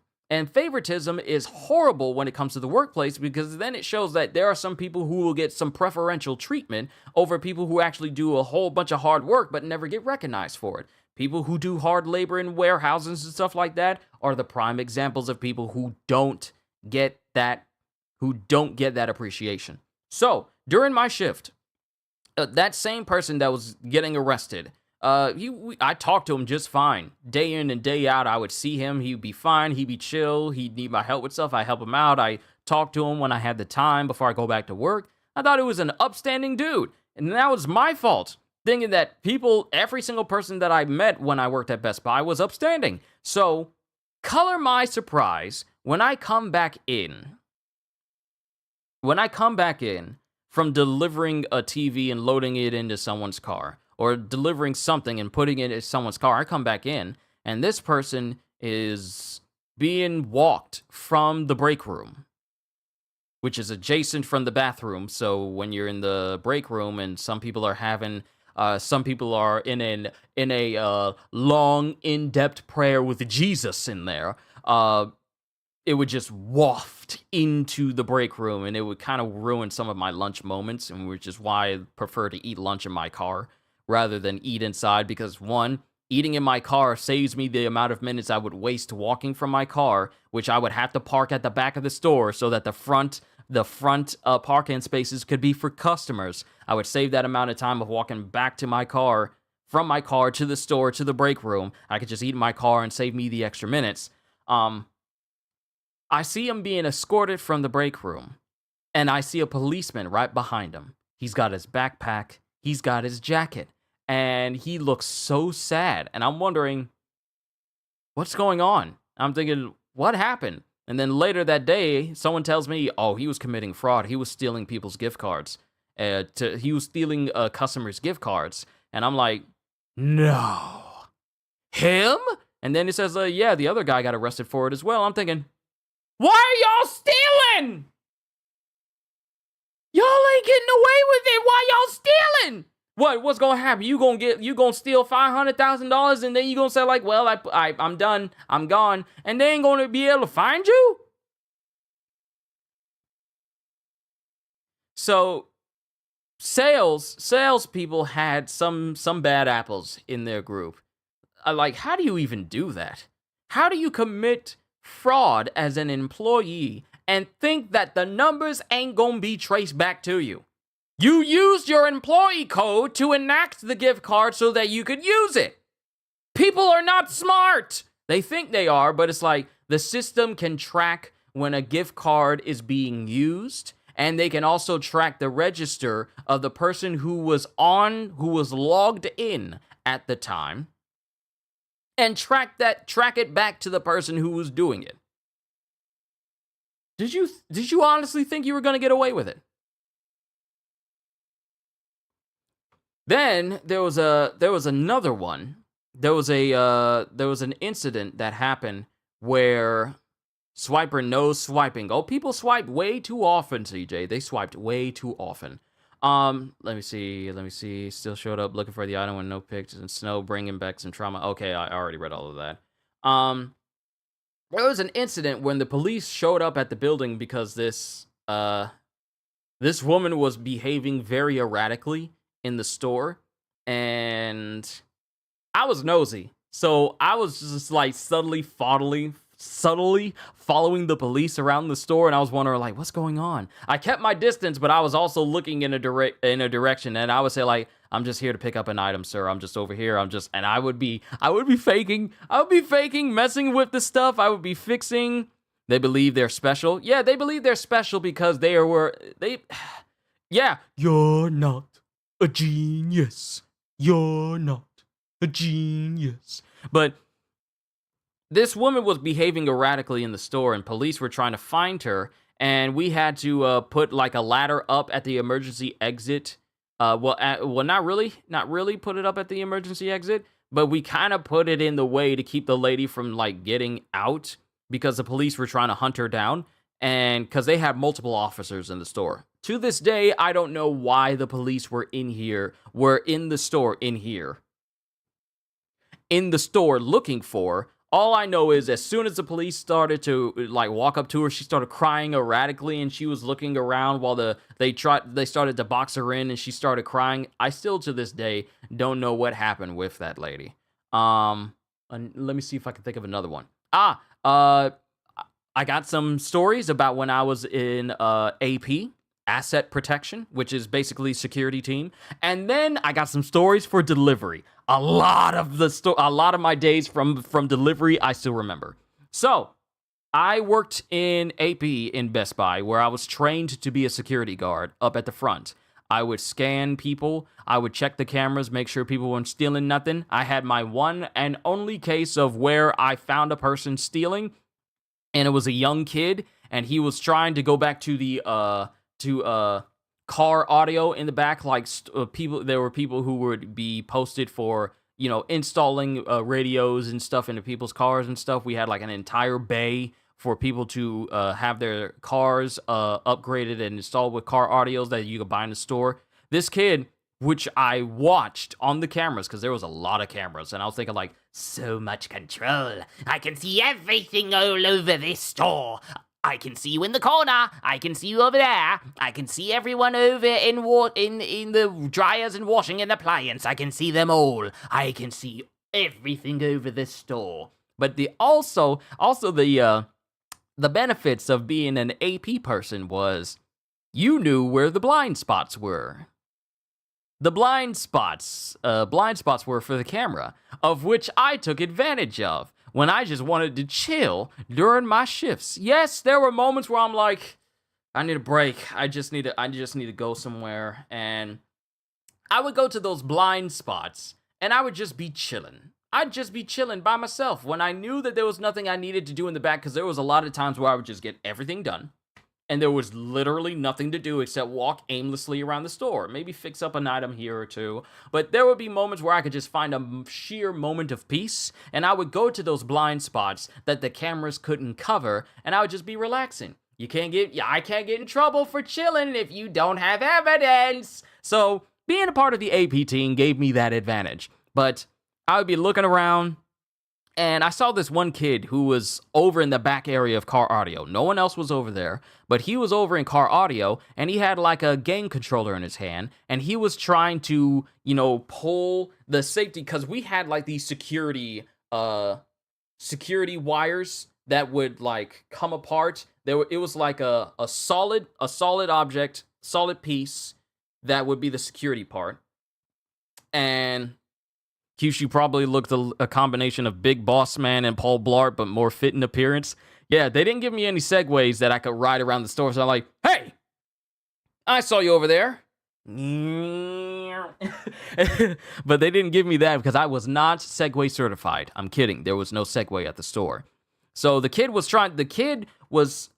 trying to steal this controller out of its packaging because we had a security wrap. It's this little thing that it has like a circular piece that can be moved in different places so that the wires can be more situated to loop around an entire box. And it would be the only way you can undo it were with these magnets that would be at the cash register or at the AP desk or at customer service. So he was trying to undo the wires because in the way you do it, the wires would go on the top, bottom, and left and right of the box and wrap around either on the front or the back of it. And then you would have like this little, some of them came with like this little dial where you would twist it and oh my God, spider wraps. Oh, Snow! You're reminding me of everything! Spider wraps! Ah! I can't believe I forgot the name. Spider wraps, that's what it was called. The spider wraps. The spider wraps would go around the object, and then it had like a little lift lever that you would take and twist all the way over until it was very tight, but not tight to the point where it would break the box itself. So he was trying to break the controller out of the box, and I told everyone, hey, we got a kid over in car audio, and he's trying to steal a controller. I see it in his hands right now. So Rip went over and he confronted the kid and he brought him to the front of the store. Oh, yo, what's going on, Holster? And what's going on, Shonen Sensei 2.0? Hey, Q, spent most of my adult life working in retail. Last job before this, I was the assistant store director for a grocery store. $16 a salary for $60 in salary for 50 hours. No overtime or holiday pay. Lots of 16-hour shifts. Ugh. Ow. Thankfully, making much better money as a cook now, much happier, and I am happier for you. And I have to say this for everyone. If you are not enjoying what you do in life, then you need to find something that you can do in life that you do enjoy, and it also pays you well. If you are not happy with what you do, find something else to do. Because there's nothing worse than working at a job where you're not happy. There's nothing worse. So the kid gets brought to the front of the store, and he's looking very antsy. And in my heart and in my mind, I could think, he's gonna run. He's gonna run. He doesn't want to get in trouble. He's gonna run. So when they were confronting him, there was a space right next to Rip, and the kid just takes off right next to him. And since Best Buy has those automatically open doors, the kid literally forces his way, because these automatic doors can also be swiveled out as well. They can be unhinged and swiveled out. He bursts through these doors and then starts taking off. He starts taking off. And then he's gone, and we never see him again. So I just go over and I just close the doors back, and I'm looking around for the kid, and I don't see him anymore. So many people tried to start stuff in the store as well. Like, there was this one individual that tried to get physical with one of the employees, and that one employee, he was a built dude. he was a built dude, so he started to square up on him as well. And then when it looked like like that one employee, his name is Marcus, when Marcus wasn't about to back down, the dude turned around and he started running towards Lowe's, and that's when we had to call the police in order to tell them, like, this is what happened, and he ran over to Lowe's. But since we can't run after these individuals, we're not allowed to run after these individuals. We can only give them a description and tell them everything that happened. And we had some nice officers that would come by. Like one officer, his name was his name was Officer Goodnight, and he was like one of the chillest officers that would come by our stores on the regular. Like, he would always be posted for Black Friday or big events and stuff. And whenever he stopped by, he always say hi to me. He was like, he was a really chill guy. He was a really chill officer, one of the chillest police officers I have ever met. So there were moments during my AP days where some people would be trying to steal stuff, and some would be trying to slip past me without letting me see them receipts. I'm like, no, you got a lot of stuff. Let me see that receipt. Everything appears to be in order. And then I mark them off and I say goodbye to them. Q worked with Chef Rush. No, I did not. I did not at all. So my AP days were pretty nice, though I was not a fan of, like, constantly standing up. I think a while after I had left Best Buy, they gave them chairs that they could sit on. So there was a lot of things I had to double check on, like closing the store down, opening the store up as an AP, and talking to the police, and then showing them on camera where these people were, going to the AP office and mark down, like, hey, this person tried to steal this, and mark, because there was a lot to be in on AP. And when it was put on my schedule, like, hey, you're going to be part inventory, or you're going to be opening as AP until this next AP person comes in, and then you just switch on over to working inventory. So I will work that shift, and then work that as AP, and then continue to work as inventory after I got done. Hold on, let me check something, because I just released my Black Myth Wukong video earlier this morning. How well is it doing? Oh my goodness!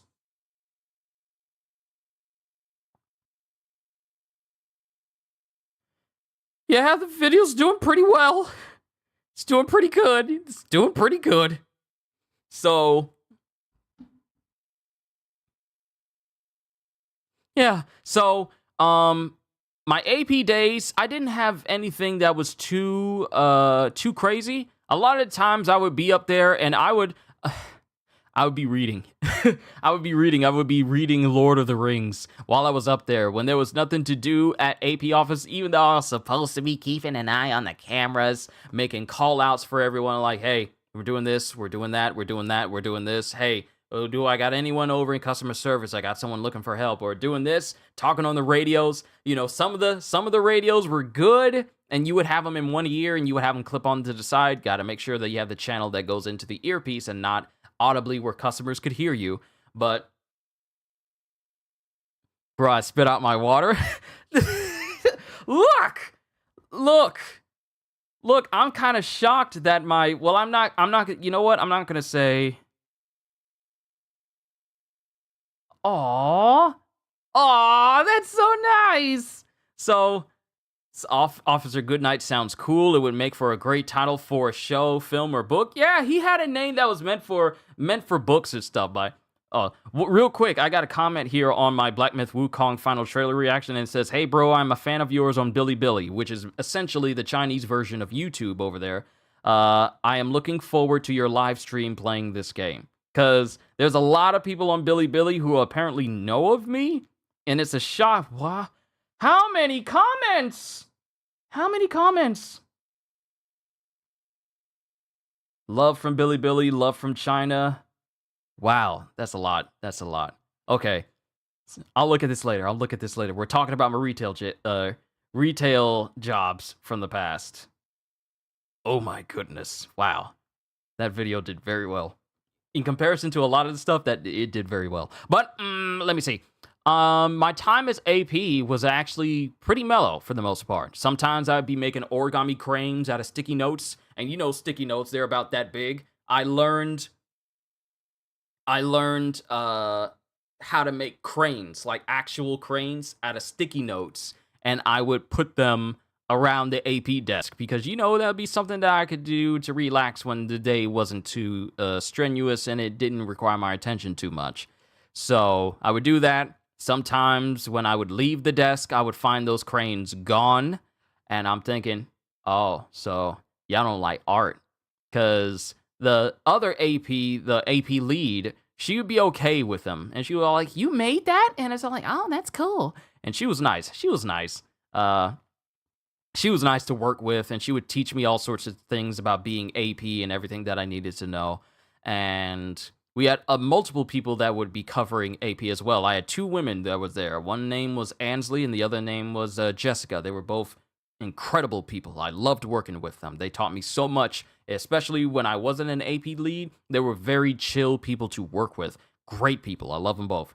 And we Oh, so now the trash wants to roll up at 2 o'clock in the afternoon. Y'all tell us to keep our trash cans out there by 6. Whatever. Y'all late. But working with AP, it was actually pretty smooth in comparison to everything else. So when I got to working delivery, when I got to no animatronics, nope, no animatronics. So when I got to working delivery, my first time working delivery, mind you, you got to be certified to drive the truck. So I never drove the truck, and I'm grateful I never did, because I'm just grateful, just chilling off to the side. My first delivery was to a house, and we got it delivered into the house. There was a slight dent in the actual fridge itself, and the customer was all like, "There's a scratch right here," and I'm like, "It's not that. Nah, I don't see it," and it's always a scratch right here. And a lot of people, when they had their stuff delivered, some of them would be all like, "There's a mark on this. Y'all gonna take some money off for this?" And I'm thinking to myself, "There's nothing wrong with this," but I wasn't allowed to say like, "There's nothing wrong with this appliance," so we just let it slide. Mind you, my very first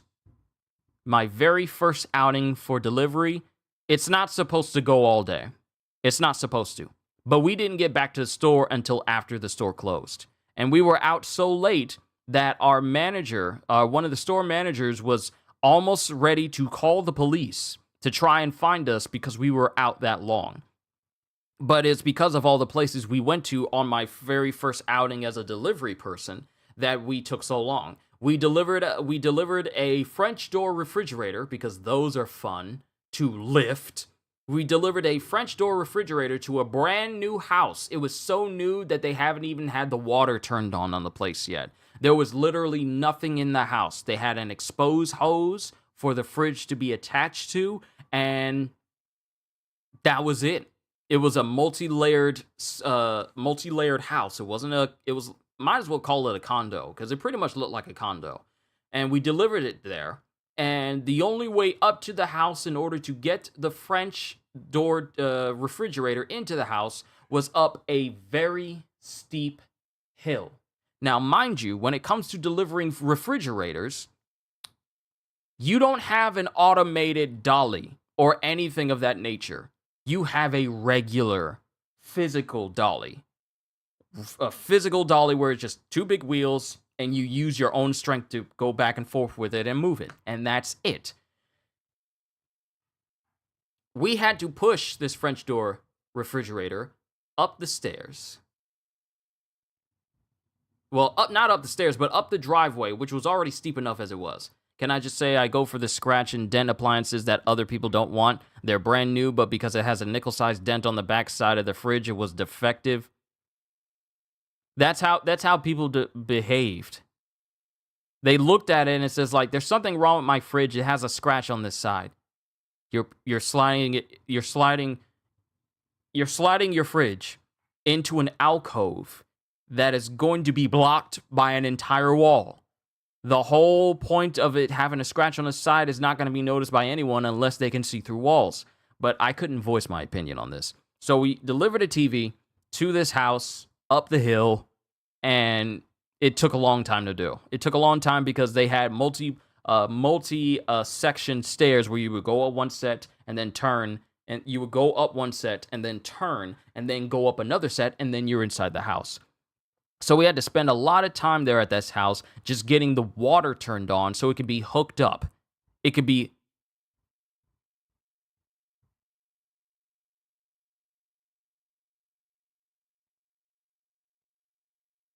Hold on. Sounds like family. Hold on. Give me a sec. Give me a sec. Give me a sec.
All right, I'm back.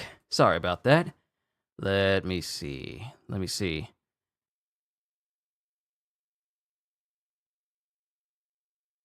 Why couldn't you voice your opinion? Because it's not professional? That's stupid. Yep, it is. It is. See, the thing is, in a lot of retail stores, they operated under the pretense of the customer is always right. Even when they are wrong, and a lot of times they were, the customer is always right. Family Got Cookout. So we weren't, I wish that was the case over here. The amount of whining and complaining people who work do over here. Don't be mistaken, America is full of people that whine when they work. They expect everything to be done for them.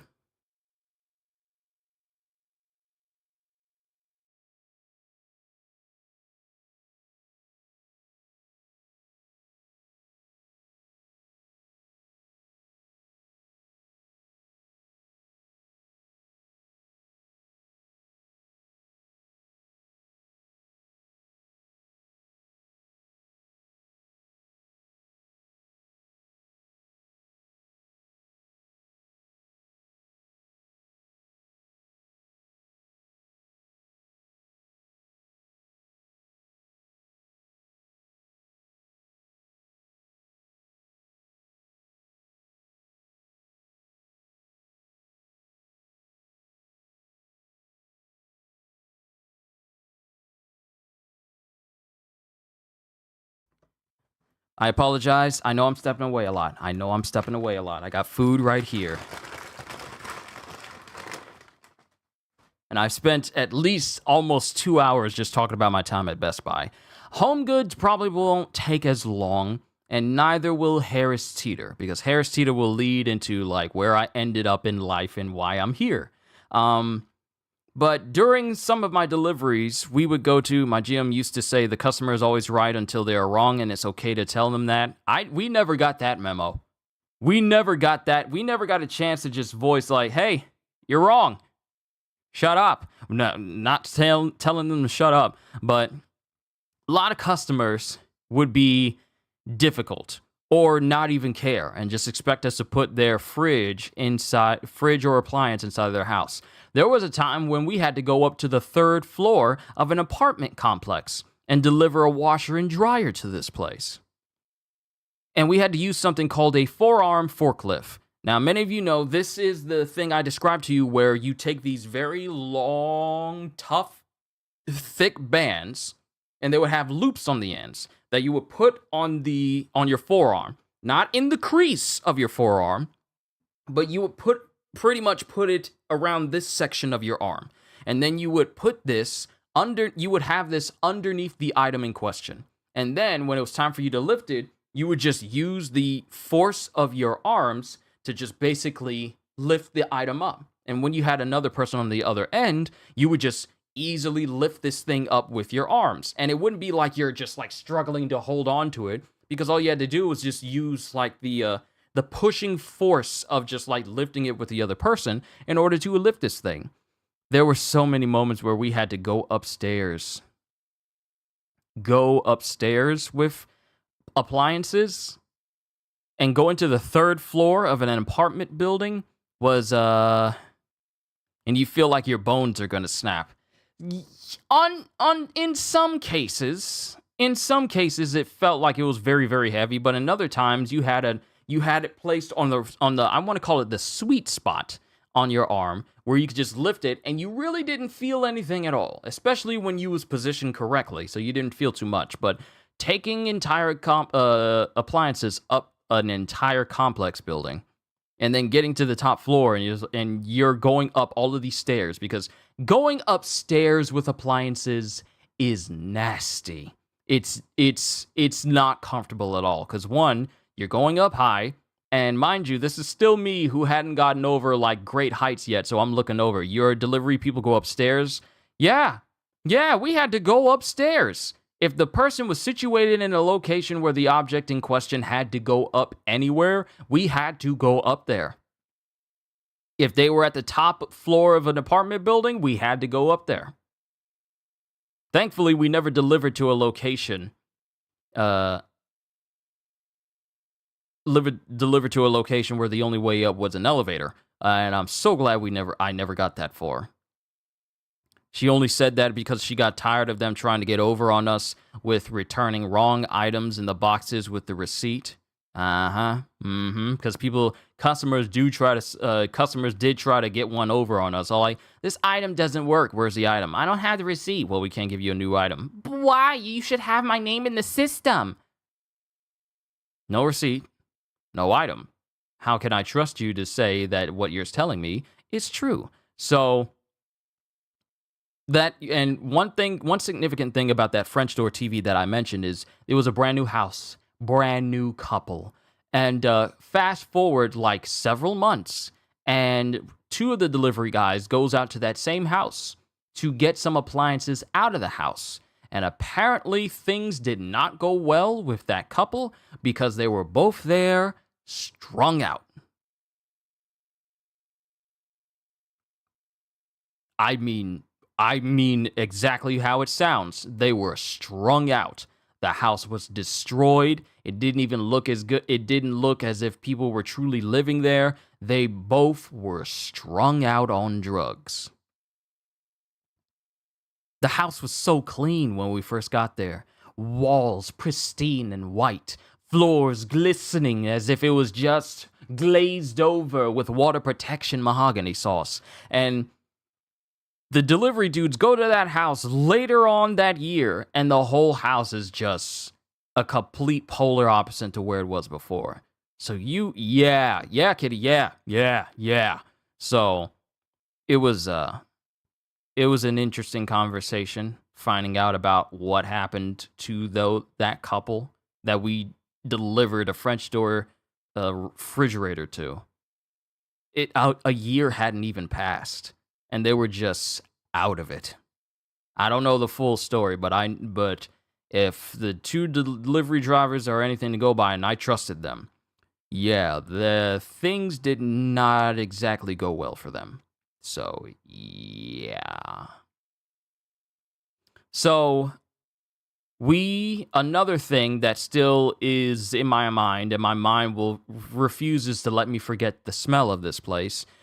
We had to deliver and exchange an old refrigerator for a brand new one because they ordered a new one. And yeah, scary and sad. Yeah, it is. It was like, I can't believe it. What happened to them? People often do the worst harm to themselves. True.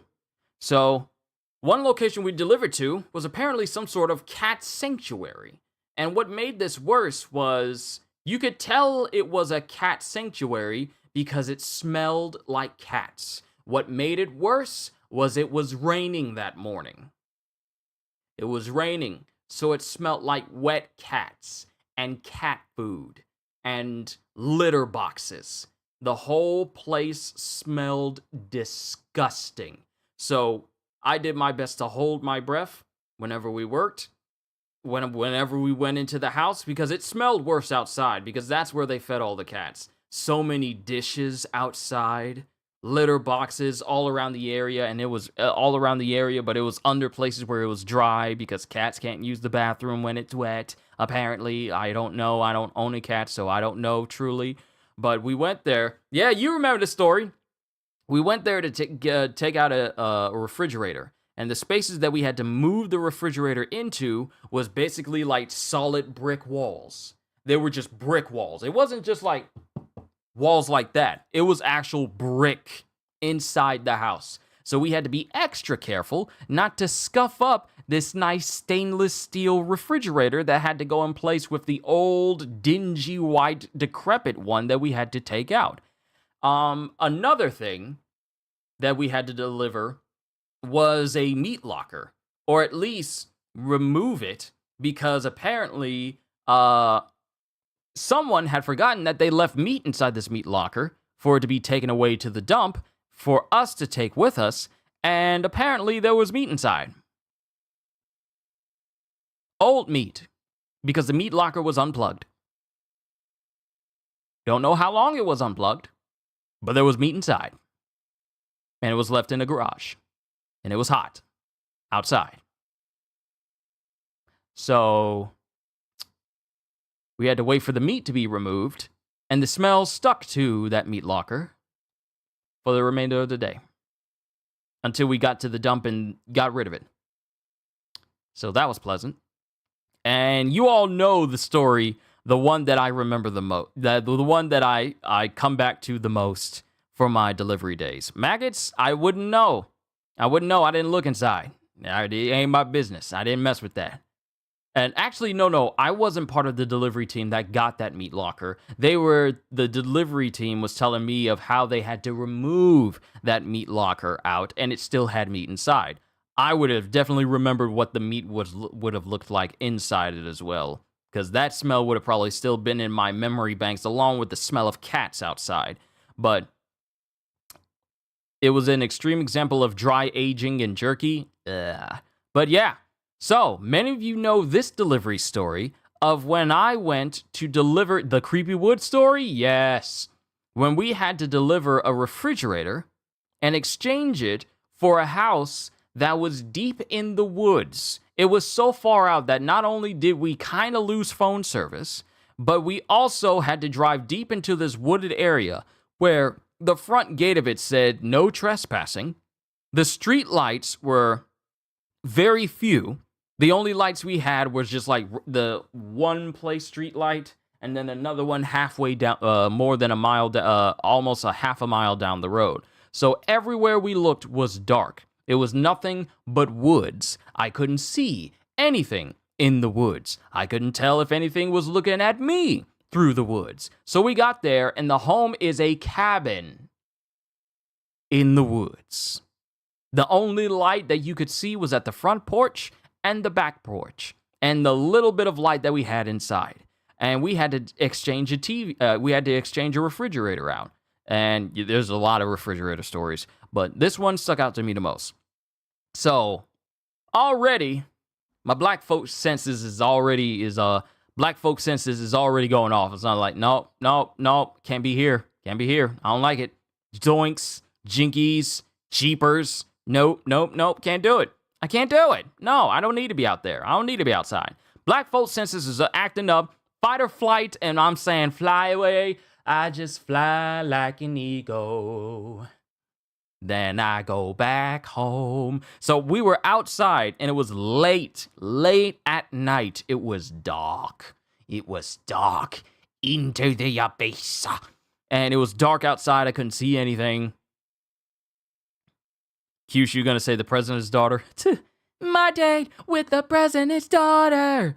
My date with the president's daughter. Oh yeah, my date with her. Who remembers that Disney movie? But I was outside, and we were getting everything ready.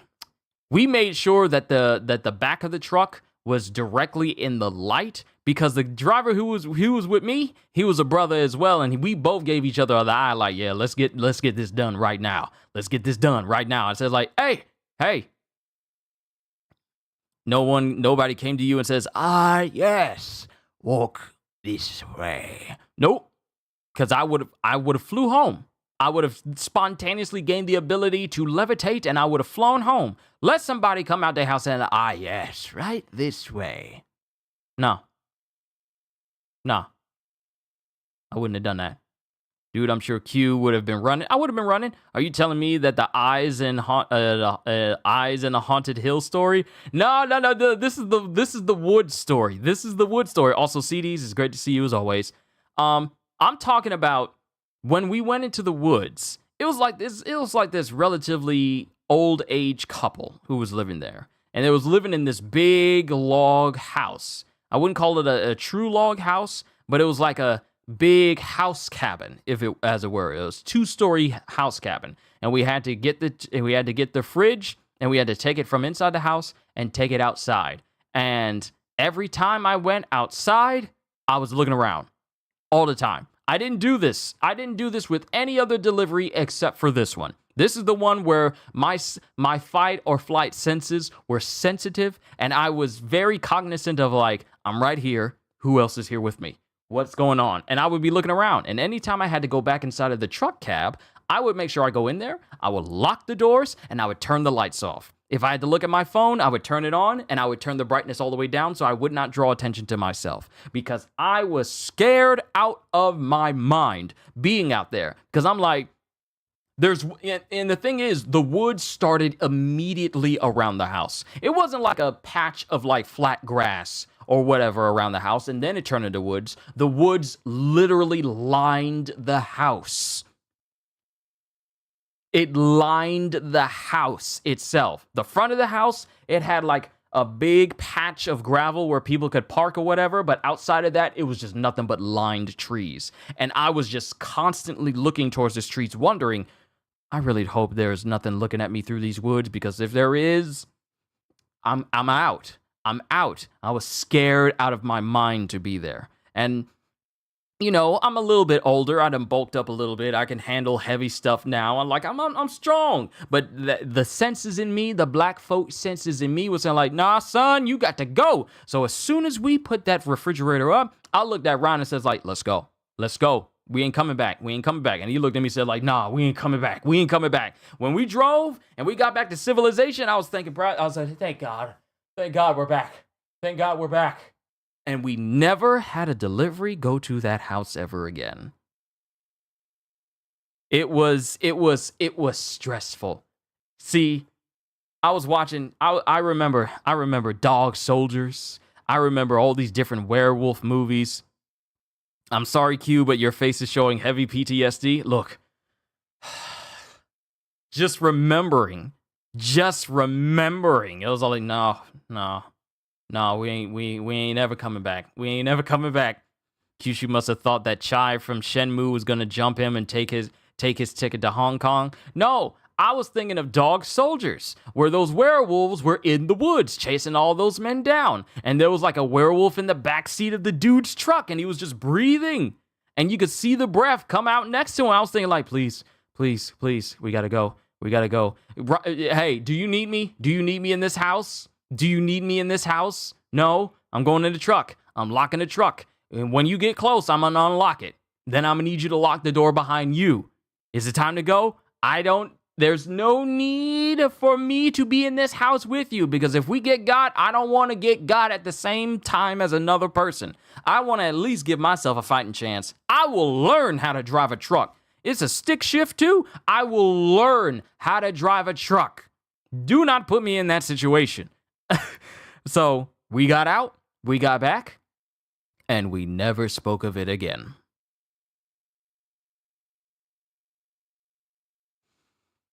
We never spoke of it again. Haven't seen Dog Soldiers in a long time. Oh, I remember it to this day, because it increased my feelings towards woods, and woods that had mist in it. It just made it worse for me. I don't miss doing the hallways for the old giant tube TVs. I think we had to take one. I think we had to take a tube TV. Ain't gonna lie, watching horror movies really be messing up our consciousness? Yeah, it do. It do. If I ain't watched no horror movies, I wouldn't have been thinking like, this is... Because I literally said, this is werewolf country to them. This is werewolf country. These are werewolf woods. Werewolf woods. We need to go. We need to leave. You need to mark this location as a place you will never deliver to. And if you do deliver to this place, don't invite me. That's what I told him. I said, I ain't going to this place no more. If you ever go to a place that got woods in it, let me know so I can call out sick. So I ain't never got to go up to that place. So it was not okay. To this day, I still remember it. Sometimes I be thinking my past in Best Buy, and I just think, no. I thank God that he was looking out for me, because you don't know if this is a Leatherface, house on the hill, come to Texas. Look, I lived in Texas. My family was stationed in Texas. We lived in Killeen for a while, and all we got was geckos. What's really fun, Q, is when early in the morning it looks as if shadows are cast on my hay field, but it's just bundles of baled hay. See, me, I'm particular. My ears are sensitive. I'm used to every sound in this house. I know when my mom's walking around. I know when either one of my sisters is walking around. I know when my dad is walking around. I know when the boys are walking around. I can recognize the creaks of each individual door in the house because I recognize how far away it is. It's only when I hear sounds that don't sound like all the sounds I've come accustomed to this house that make me go like this.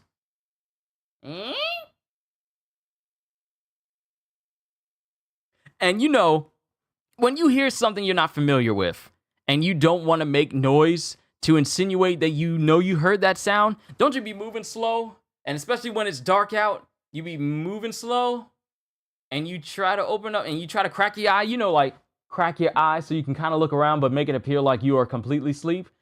When you're completely asleep and you just kind of move a little bit and you just look around the room and not draw too much attention to yourself while you're moving, and you move slow enough so that the sound of the covers touching your skin as you slide past it doesn't translate to the outside, so you can just kind of look around your room and go like, and then you hold your breath because you don't want your breath to be confused for any other sound, so you just hold your breath and you just listen.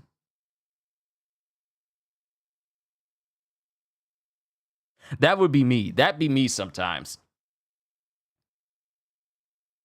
He lied and dragged you back to do a delivery to another cabin in the woods. It'd be the ultimate prank. Oh no. When you hear an unfamiliar noise, you don't move so you can hear it again. Exactly. When you hear something unfamiliar, you stop moving. You stop moving and all. Like, the only thing that you can move for yourself that you know won't make no noise is your head. So you'd be like,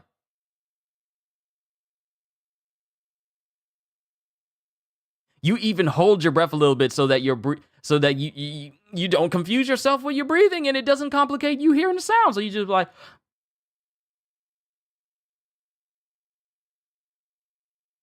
you just be looking around. But yeah, I'm so glad I did. And I went on a couple more deliveries after that, but I'm happy to say that we never went to a cabin in the woods situation ever again. So yeah, for the most part, that makes up a lot of my stories from Best Buy. There was a moment where new people, it's at that point the body no longer needs oxygen because it's running on anxiety. That's exactly what it is. So one final story for Best Buy, then we'll move on to Home Goods, and then I'll move on to Harris Teeter, and then I'll conclude because we're pretty much almost done. A vast majority of my stories come from my time at Best Buy, and then couple of stories from Home Goods, and then a couple of stories from Harris Teeter, including that one moment where I went off on my supervisor, and didn't get in trouble for it, you guys know. And then I can call it a session, because I also got food here, and I need to eat it while it's still very hot. So, at Best Buy, and to cap this all off, some new people started to, one of the reasons why I actually left Best Buy was, it was time for me to change and go to someplace new, but also because I was still getting paid the same amount of money I had started with. And it raised a little bit over the years. But then it got to a point where new people, what's to eat? Cookout. Got 2 hot dogs here with some fries, some honey mustard sauce, and a big thing of tea that my family got me. Imagine you was in Texas and you had had a delivery to Leatherface. Who is delivering to Leatherface? His name is Leatherface on the delivery slip? Why are we going there? Who asked me? Did you clear it with me? I don't have a will and testament drawn up yet for me to say, like, I'm okay going there. I know lying and dragging out someone to do a delivery at a creepy place they hated doing the first time is something I do to someone because it'd be funny. Halster, that would be something you would do. I don't know if you saw my message earlier, but I guess it was Cookout before you said it was. Yes, you know. If I was able to, obviously, yes. So, you, who, me? You saying I would be going to delivery? No. You think I'm going to agree with this? Let me find out the location of this place. Let me cross-reference. If this is in an area of the woods where people of my skin complexion don't come back from, no, I ain't going. If I was getting paid a few million, I'd deliver to Leatherface. I ain't scared. Look, the delivery's gonna be at the front gate. Leatherface is strong. He can pick up the whole thing if he wants to. It's getting left at the gate. It's not going in the house because they got doors with locks on them. I might end up breaking that whole door down in order to get out, but nah. You ain't. I ain't going. I ain't going in the house. You can get it. Either go or your boss said you fired. Well, I do miss working at this place. I'm gonna miss all y'all except for the manager that told me to go do the delivery. You can go someplace else. But I ain't going. I ain't going. I am a man focused on self-preservation. Nah, I ain't going. I ain't going over there. What for? For what purpose? Huh? For what purpose? Just Ed Gaines was the name I'd be suspicious of. Look, nah, I ain't going up there. I'm not going up there. For what purpose? There's no reason. God, did you tell me to go up there? No. Okay, he said I don't need to go up there. What am I going up there for? Did they clear with you? They did not. You did not clear with him. I'm not going. So, if a manager gave me that ultimatum, I'm fired. I'm gonna go. I guess ultimatum. Guess I'm fired. Go do it yourself. Yeah. Bruh, I just spit. I just spit my. I'm sorry. I'm making y'all spit out y'all drinks and y'all food because I'm sorry. No, I ain't going up there. Did they get your permission? They did not get my permission. You did not get his permission. I am not going outside. No. But yeah. If a manager gave me that ultimatum, guess I'm fired. Go do it yourself. Yeah, exactly. Go do it yourself. You want it delivered that bad? You go do it. Just make sure you use your forearm forklift. Don't put it on the crease of your arm. Put it on the forearm itself and lift with your knees. Don't lift with your back. See you never. You need a delivery, sir? Who for? Mr. Voorhees? Okay, can't be too bad. Proceeds to never return. No, you too willing. You are too willing. But Kyushu, you've got to have money. Look, I've realized over the years that money isn't everything. I've realized that. Especially since I've been doing this YouTube thing full time. I've been more focused on making sure you guys have been entertained more than making sure that, constant stream of revenue coming in. Because it's not all about the money. So for you, CJ, it's not about the money. It's about self-preservation. I like to live. Me going to a place where Leatherface is the person I'm delivering to, or Mr. Voorhees is the person I'm delivering to, the money would amount to nothing if I'm dead. Yeah, exactly as CD says, all money ain't good money. Not worth it. Sometimes I would prefer to have my dignity and my life over a couple extra dollars. I'm just saying. Who would you rather deliver to? I would rather deliver to Stevie Wonder. Because if I'm running from him, I have a better chance of getting away for obvious reasons. People who are nice. People who don't have murderous intent in their eyes. That face. Nah. But Stevie Wonder, Keanu Reeves, people who are just genuinely nice people where if I go into the building, I'm walking out the building. But that's enough about delivery from Best Buy. During my last tenure with Best Buy, I found out that new employees were getting paid more than me, and apparently I had to ask for a raise. After 5 years of service, I had to ask for a raise rather than my performance be the reason why I got a raise. And, my employee reviews were never bad, and I always did my job. I never really complained about anything, and I did my job, but new people were getting paid more than me, and I was like, oh, so I got to ask to be paid? And these new employees are being paid more than me starting off? Nah. So it was time for me to go. So I left Best Buy, said goodbye, got recommended by one of the former employees of Best Buy who went to work at Home Goods, and she pretty much recommended me, and I started to work at Home Goods. Now, there's not too many things about Home Goods as far as, stories, because it was the lighter of the retail jobs that I worked. It was Harris Teeter that got a little bit heavier after that. Harris Teeter, the couple of significant notes I have were I was hanging up rugs, and one of them was loose. And it's a big giant metallic clamp that is supposed to hook onto this like rectangular structure that the rugs are supposed to be attached to. Apparently, someone didn't double check and make sure that this clamp was attached to anything and just left it up there. So when I'm moving this rug, the clamp gets bumped off and flies and hits me square in the head. I think I still have the scar somewhere. This metal clamp just hits me square in the head.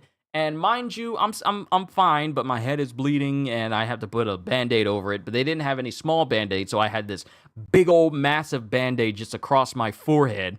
But I'm just thinking I could have avoided that. This is also the time when I started to do like game playthroughs for the channel.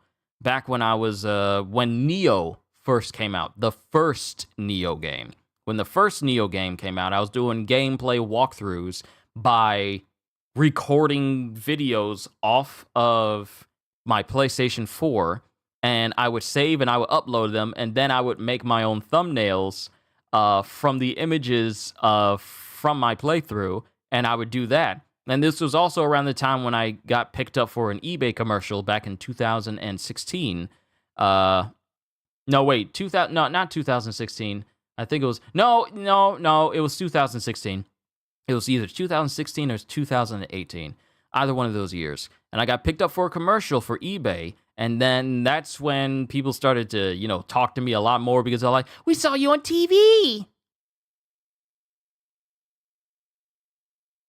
Yeah, did the same thing with Ross Dress for less. 1 year, and I asked for a raise. Supervisor, we don't give raises. 4 months later, I walked out and went to Toys R Us. I'm like, what you mean you don't give raises? Do managers get raises? Yes. So how come we don't get raises? Reasons. So I did the commercial for eBay. My family didn't know until after a commercial played in front of them when they were in the man cave, and they was all like, Q, we need to talk to you. And they was all like, you're on TV. And I said like, oh, yeah. You didn't say anything. I was under NDA. I couldn't say anything. I wasn't allowed to until the actual commercial actually dropped. I was under NDA. So I couldn't say anything. Then everyone from my church saw it. Everyone from my job saw it. Even people that saw me that I worked with in Best Buy, they saw it as well. Basically, everyone who knew me saw the commercial. So it was all like, I'm a little celebrity. This is nice. So it was a great moment recording for doing something for that commercial. It was a great moment. I was thinking like, this might turn into something at some point. But, I wasn't too hung up on it after a while. Do you know how street names have little signs and stuff of the street? So it's something street, avenue, a street, avenue, etc. Kinda, a little bit. That's one story that I had from Harris Teeter. I mean, not Harris Teeter, but Home Goods. Another one is when I got some stuff in my eyes. I miss Toys R Us as well. I miss it. I still have my Darth Maul double-bladed lightsaber toy from Toys R Us. Matter of fact, I want to say all of my Nerf guns came from Toys R Us. Well, almost all of them. Almost all of them. I got my hands on the Nerf Z-Strike hammer action revolver hammer shot, and I still don't understand to this day why Nerf doesn't make hammer action Nerf guns anymore, because there's only so many times that you want to pull a gun back in order to load it, where you can just use hammer action and just pull it back, fire, pull it back, fire, pull it back, fire. I don't understand why they don't make stuff. Another thing that happened at Harris Home Goods was I got some stuff in my eye, and I used their eye wash station. Their eye wash station hadn't been used in a very long time, so my eyes wound up looking worse after I had the stuff in my eye, and my eyes looked swollen and red, and people thought that I was on some edibles or something because my eyes looked that way. So it was there was a moment there. Another moment was the repeated times they would tell me there's no truck coming in, so we're not going to call you in. And some of my work days would get reduced from like maybe 4 days a week to maybe 2 or maybe even 1 day a week of me working. and I had to leave because that's not a paycheck. That is literally just gas money just going right back into my car again. So I left from there and I went to Harris Teeter because one, it was closer to home, and two, I got paid more. So it went well. I remember you mentioned about that eye station. Yeah, it was not comfortable that day. It was a hot day too. It was a hot day. I got something in my eye, and then this eye wash station just blew water into my eyes, and then it made it feel even worse. So no, it was bad. That's it for Home Goods, and then we move on to Harris Teeter. Worked at Harris Teeter, and my first night there, I pretty much fell asleep walking, listening to my supervisor explain how things are done. He did not catch me sleeping. I woke up with enough time for me to wake up, and then he looked directly at me, but he did not notice. Were my eyes looking like Uncle Ruckus during that incident? No, they looked like Brendan Fraser's eyes during that one meme where it shows Brendan Fraser's face, and he has and his eyes are very, very red. It looked like that. But my first night at Harris Teeter, I fell asleep listening to this guy, this supervisor, explain to me how things are done. And I, for the most part, throughout my tenure of working at Harris Teeter, I was the water guy. I would work on water, and I would stock water, and I would stock the juices, Gatorade, all the different juices you would see on the opposite side of water. I would stock all of that. Gatorade packets, Kool-Aid packets, all of that stuff I had to stock. And if I was fast enough, I would help other people on their aisles. But you guys know a vast majority of the stories of me working at Harris Teeter. I started to realize during that time when I was working at Harris Teeter that there was more to life than me working a job where even my family could see I was unhappy. Especially my mom. She kept looking at me saying, like, I could tell that you're unhappy. And it was during that time when one of my supervisors, his name was Henry. Good man, very good man. Both him and Dwayne. Dwayne was the supervisor I fell asleep behind when he was telling me about the store. Luckily, he didn't notice. But Henry was the one when I would do my voices at Harris Teeter, like Marvin the Martian from Looney Tunes, and all of these different voices I do for different characters, and all these different voices I would do at the store. He was telling me, like, you could turn that into something. Do not waste that talent that you got. So it was during that time when I was running my YouTube channel, I kept talking about, like, yeah, I'm gonna leave one of these days. I'm gonna leave Harris Teeter, and well, here I am today. But couple things I want to say about Harris Teeter, story wise.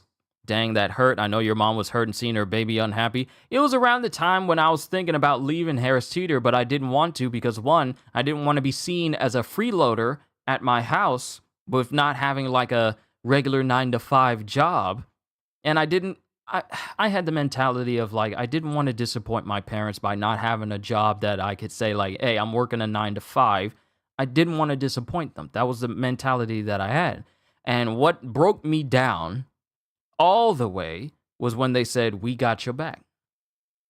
And I was thinking, wow, I worked like this, and they said that they got me. And they still got me. Even as I do YouTube and as the channel grows higher and the revenue grows higher and stuff, my family has me, and I would not trade them for anyone in the world. So, 2 stories I got from Harris Teeter. One, many of you may know, was the car accident I was in. And this is when I was working Tuesday nights, where I worked with a woman named Mandy. Fantastic person. An absolutely fantastic person. I really hope she's doing well right now, because I haven't been back to the Harris Teeter where I worked at ever since I left. I never went back, not even to get anything. So one night, when I'm done with all my tags, I'm rushing because my dad had to go to work at like 4 o'clock in the morning, and he needed the car that I used in order to go to work. So I thought, okay, I need to get through all of this and move as quickly as possible. So I get through everything. I get everything done. I tell Mandy, hey, I'm good. I'm going to go ahead and go. And this is back when they started to pull back on 24 hours for Harris Teeter and made it like a 12-hour store. The doors were closed, so I had someone let me out up front so that way I can go ahead and get home. So, what happened was when I was done, I started running. Just completely started running, and I did not stop. I should have. I should have given myself a breath.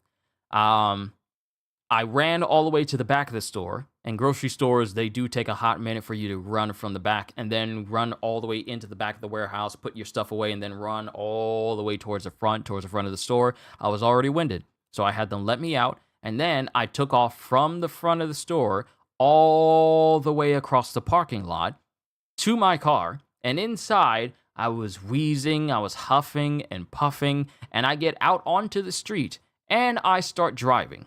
Then everything goes black, and I feel stuff happening. I feel the car shake, and then I come to an abrupt stop. Mind you, I am still unconscious during this point. So I'm on the right side of the road. It's about maybe 3 o'clock, maybe 4 in the morning, around the time when my dad would normally get up. And I just pass out at the wheel. And no one else, thank God, no one else was on the road because I'm on the right side. And then I wake up and I'm on the left side of the road. And the car is completely totaled. It's embedded into a telephone pole. The rear view mirror has been completely dislodged and is laying in the passenger seat. There's shards of glass from the shattered windshield that is just scattered throughout the entirety of the car. My entire right side feels massively numb and sore because the airbag's been deployed. And apparently the airbag also hit the right side of my face as well because that side is kind of bleeding a little bit. My whole right side is just completely sore.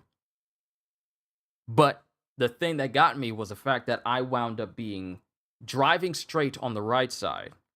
And I'm still straight on the left side, but I'm completely in the grass. The car's not hanging off anywhere. It is pretty much perfectly straight into the car pole itself. And the thing that helped me wake up was the fact that there were numerous police officers around me and an ambulance that was around me as well, and they were checking on me as well. And they were asking me like, what year is it? What time is it? What year is it? Do you know what day it is? Do you know who the president is? And at the time, the president in question was everyone's favorite swoop-haired individual at the moment. Not going to go down that path of politics because this is a politics-free zone. But I told him everything, and then my dad, I talked to him, and my dad, for the first time in many decades, was like visually concerned about his son because I was on the phone and I was huffing and puffing because my body was still tired from running. So I was in the car, I called him up, and then I was breathing heavily. I wasn't fully talking to him on the phone, so my dad got worried and he sped over here and he was looking at me and he was just like making sure that his son was okay. I'm the only son. My whole family woke up. My whole family woke up when they heard what happened to me. So I went to the hospital, got checked on it, and I think I did like a short video letting everyone know that I was okay, and I took a break from recording and doing stuff. I was told that I was supposed to stay off the trumpet for 2 weeks because my right inner orbital wall was slightly fractured, and and my nasal passages was kind of cracked here on the side as well. My left side was fine, but it was my right side that suffered the most damage. I had my seatbelt on, but so luckily I didn't go through the windshield because that would have been worse. So I get checked and everything, and I'm just resting. And I think I went back to work again far sooner than I should have because even the GM was looking at me saying like, "Hey, are you okay? You sure you're good?" And I went to work, and I would be working, and I was kind of just like limping on the side a little bit because my whole right side was like incredibly hurt, and it was incredibly painful. So my whole right side was down, and I still tried to go back to work because I didn't want to risk getting fired because I stayed out like at least 2 or 3 days in a row. And I didn't want to stay out a fourth day because I didn't want them to think like I was just trying to slack and not go to work. And I just went back to work as soon as I was able to like physically stand up. And I could, move quickly and I could bear some weight on my right side. I went back to work and I was working and everyone was looking at me like, "You okay? You need help?" Like one coworker, very nice individual. So glad when she and her fiance got married, incredible people. And she was looking at me being concerned, like she gave me a hug and everything because she was concerned about me. And I went back to work, and then I started to heal up over time. I started to question, how did you pass out at the wheel? That's the question that the people at the medical team had confusions of, because there's no history of my family suffering from severe narcolepsy. There's no history of my family suffering from passing out extremely quickly or randomly at times. So my thought process is I ran too hard, and I didn't give myself a chance to actually breathe, and recuperate, and there wasn't enough oxygen going to my brain, and I just passed out from lack of oxygen. And that's what I think happened. I ran to the point where my heart was beating extremely fast and I was breathing heavily.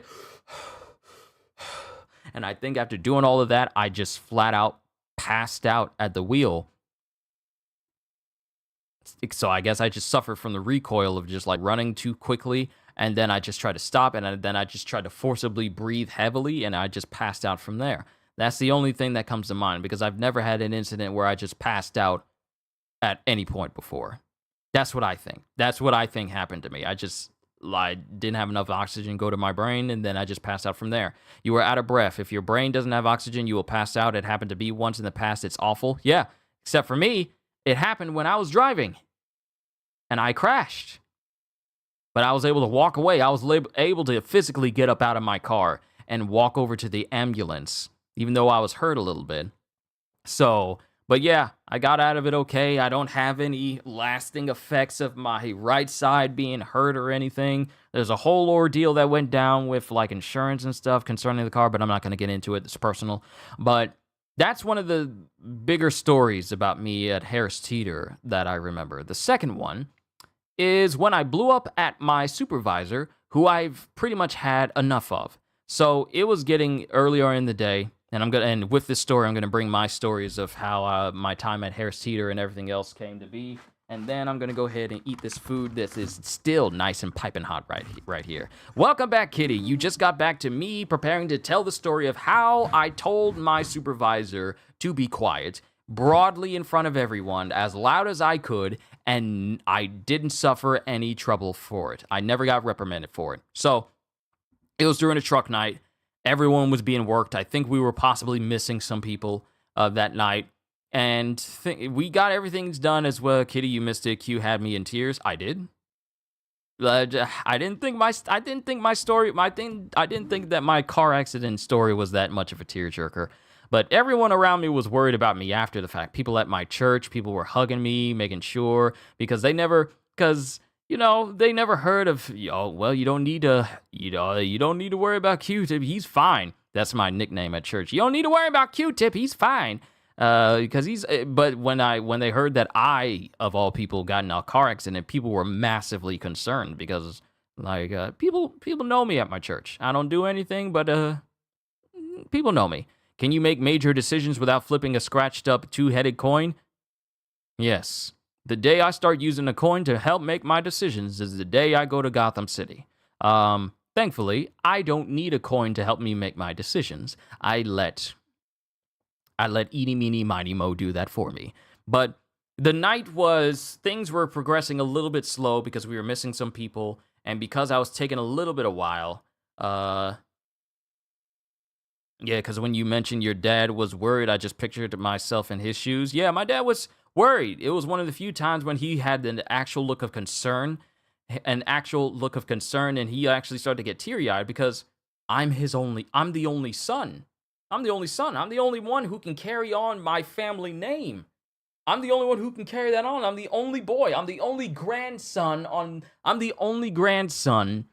my side of the family from the most...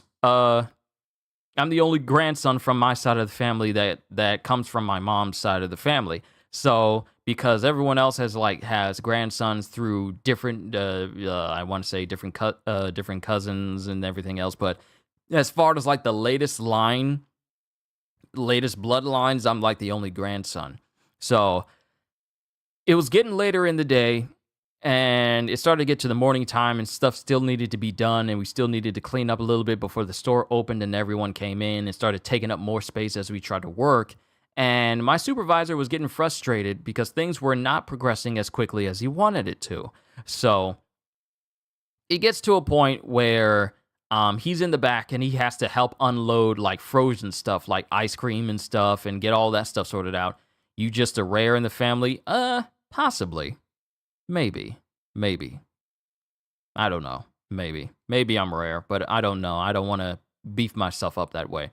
So he's getting frustrated that he has to do a lot of these things himself because other people aren't coming in to help him. I'm out there just trying to mind my own business, and then I come to the back and I, trying to pull some pallet jacks to the front so I can start moving stuff to the back because we still have some like overstock that needs to go to the back as well. And he's getting frustrated, and he starts to raise his voice, and then he looks at me, and he's trying to wonder where his other supervisor is, that's a co-supervisor is, because he's out there still working, trying to get stuff resolved and getting stuff cleaned up. And he starts yelling in the back, and he's all like, "Hey, where is he?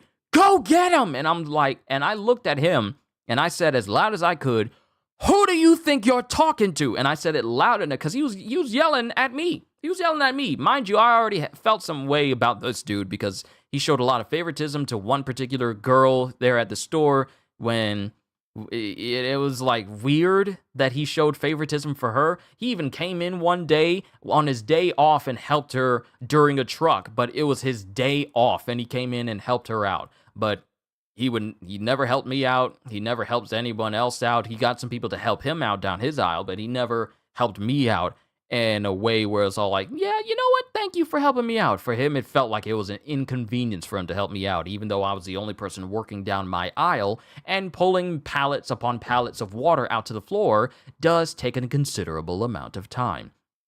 So I looked at him and I yelled, "Who do you think you're talking to?" And it got really quiet in the back. It got really quiet after I had said that, and I just stared him down. I just stared him down, just waiting for him to say something else. And then his voice got a little bit quieter, and he says, like, just go out there and go get him. And after that point, he kind of gave me like a wide berth because apparently he knew I was not someone that was just going to take whatever he said to me lying down, or you were just going to yell and raise your voice at me like you ain't got no home training. So he just told me what he needed me to do during a shift, and I never saw him for the rest of my shifts that I worked. And after that, and I talked to people around, and they found out that I kind of yelled at him, but I never got reprimanded. I never got pulled into a manager's office saying like, "Hey, we heard you yelled at the supervisor," or nothing like that. That never happened because apparently I guess he knew he was in the wrong, and if it got brought up, I would have brought it up, and it probably would have turned into a whole big thing. So that was one of the bigger moments that happened to me at Harris Teeter. The by far the biggest moment that happened to me was the day I put in my 2 weeks notice. I worked my 2 weeks notice, and then I left. I left as soon as I was done with my shift, my final truck night for the night. I said goodbye to all the people that I genuinely liked. I remained silent for those that I didn't. Obviously, there was only one person that I wasn't a big fan of, so I didn't even look him in the face when I left. I said goodbye to this person, goodbye to that person, to the person that I wasn't a big fan of. I didn't even say a single word to. I just ignored him, walked out the door for the last time, walked to my car. And this was before 4th of July, because I was not about to be scheduled to work a 4th of July after my 2 weeks was up. I told him, "Hey, and I wrote it out on paper. This is my written resignation notice. I'm putting in my notice. July 1st is my last day. I will not compromise. It will be my last day." So when it was my last day, I walked out that night for the last time, and I was able to, and I just went over. Q isn't to be trifled with, despite being a nice guy. Q is more kind than nice, actually. Yeah, there's a difference between the two. There's a difference between being kind and being nice. Don't take my kindness for weakness, though. That's how that goes a little. But when I left Harris Teeter, I never looked back. And ever since then, I've just been doing YouTube this whole time. It's had its highs, it's had its lows. But all that's mattered to me at the end was I get to do what I love, which is entertain people, read stories to people, talk to people like I'm doing now. And I've not once has there been a single regret in my mind of me doing what I'm doing now. My mom is always saying, judge not small beginnings. Don't look at how your channel looks or how things are going for you right now as if this is going to be the end. Just trust God, have faith in the decision that you've made, and just continue to move forward. Like, the encouragement that I get from this woman is beyond amazing. You have no ideas how much her words have ringed in my ears and have allowed me to get through a shift completely with reinvigorated energy. Reinvigorated energy out of nowhere because of stuff that my mom would say to me. And she's been nothing but an amazing person ever since I left my former job, and I've been doing this full time. This is my only job. And yet at the same time, I don't regret what I do. Doesn't matter what it looks like in the background. I am grateful to be doing what I love to do for people who like what I do. This is where I'm meant to be. I'm here to be not only a person that can entertain individuals, but also as a person who can encourage. Because you never know what's going on in people's lives. Life happens, and sometimes life happens in the worst possible way. And though I'm not a therapist, I'm not a psychologist, I'm not an expert motivational speaker or whatever, but what I can do is give you guys something that can give you even the slightest bit of escapism by ways of me either playing games with you guys or reading for you guys or reacting to things with you guys and putting a smile on your face. That is all that matters at the end of the day, is that you leave feeling better than when you first arrived. And I can't imagine anything that is more fulfilling than to use these talents that I have for the sake of others, and that people are capable of enjoying themselves by the things that I do, and it brightens up their day. So those were my stories in retail, and what eventually led to me doing YouTube now. And honestly, for all those years, all those 10 years of me working in retail, up to now where I'm still going strong with my YouTube channel, and it is really growing a lot lately, especially today. It grew by a great margin. I just want to say it's an honor and privilege to do what I do now, and I look forward to it every single day. I look forward to it. But we press on. We press on. We got so many things in store this month. We still have Black Myth Wukong, which is going to be dropping. How long? It is going to be dropping the week after next, and I am looking forward to playing it. It's funny you say that I pulled that exact same quote on the GM I blew up on. I told him my kindness is not a weakness. Understandable. But I just want to say thank you, everyone. All these stories I tell you from my time at Best Buy. Snow reminding me of concepts that I completely forgot about from Best Buy because it was that long ago. Can you still do the full classic Woody Woodpecker laugh? Can I do it? Can I do it?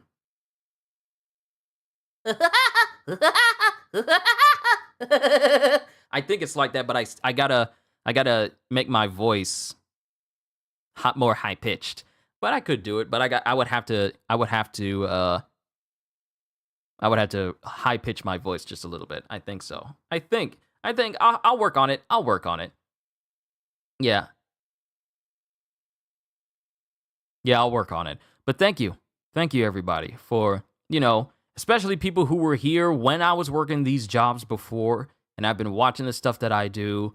Shonen Sensei, Holster, CJ, you've been here for a minute. Kitty, everyone who has watched anything I've done in the past.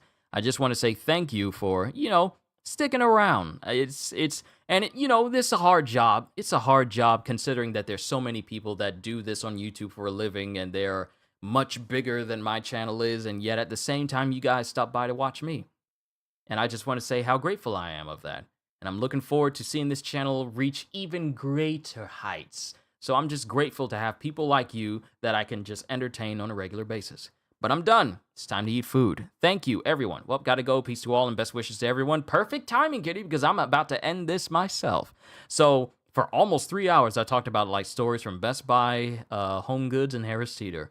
And I'm looking forward to even more stories to tell you guys as this channel continues to grow, as this gets even bigger, as every facet of this channel just increases in size. I just can't wait to see where we go from here. And I really hope to enjoy this ride with all of you. That's not bad at all. Even the latest guy can't really do it consistently. Thanks a lot. No problem, CJ. You know me. I'm always happy to do some voices for you. Wish I was that composed and controlled when shouting at a manager. Last time I shouted at a manager of a store a few years ago, let's just say I had no filter whatsoever. Oh yeah, that was the one time where when my self-control was a little bit lowered, but not to the point where I actually used profanity, because 32-year streak of no profanity and I am still going strong. But I'm done. All I can say to you is, to everyone who is here right now, whether you're here live or you're watching this video later, hope you all enjoyed. Can't wait to see you all in my next video. Like, comment, and subscribe if you haven't already, because I am always looking forward to entertaining you. So have a fantastic day, and once again, as always,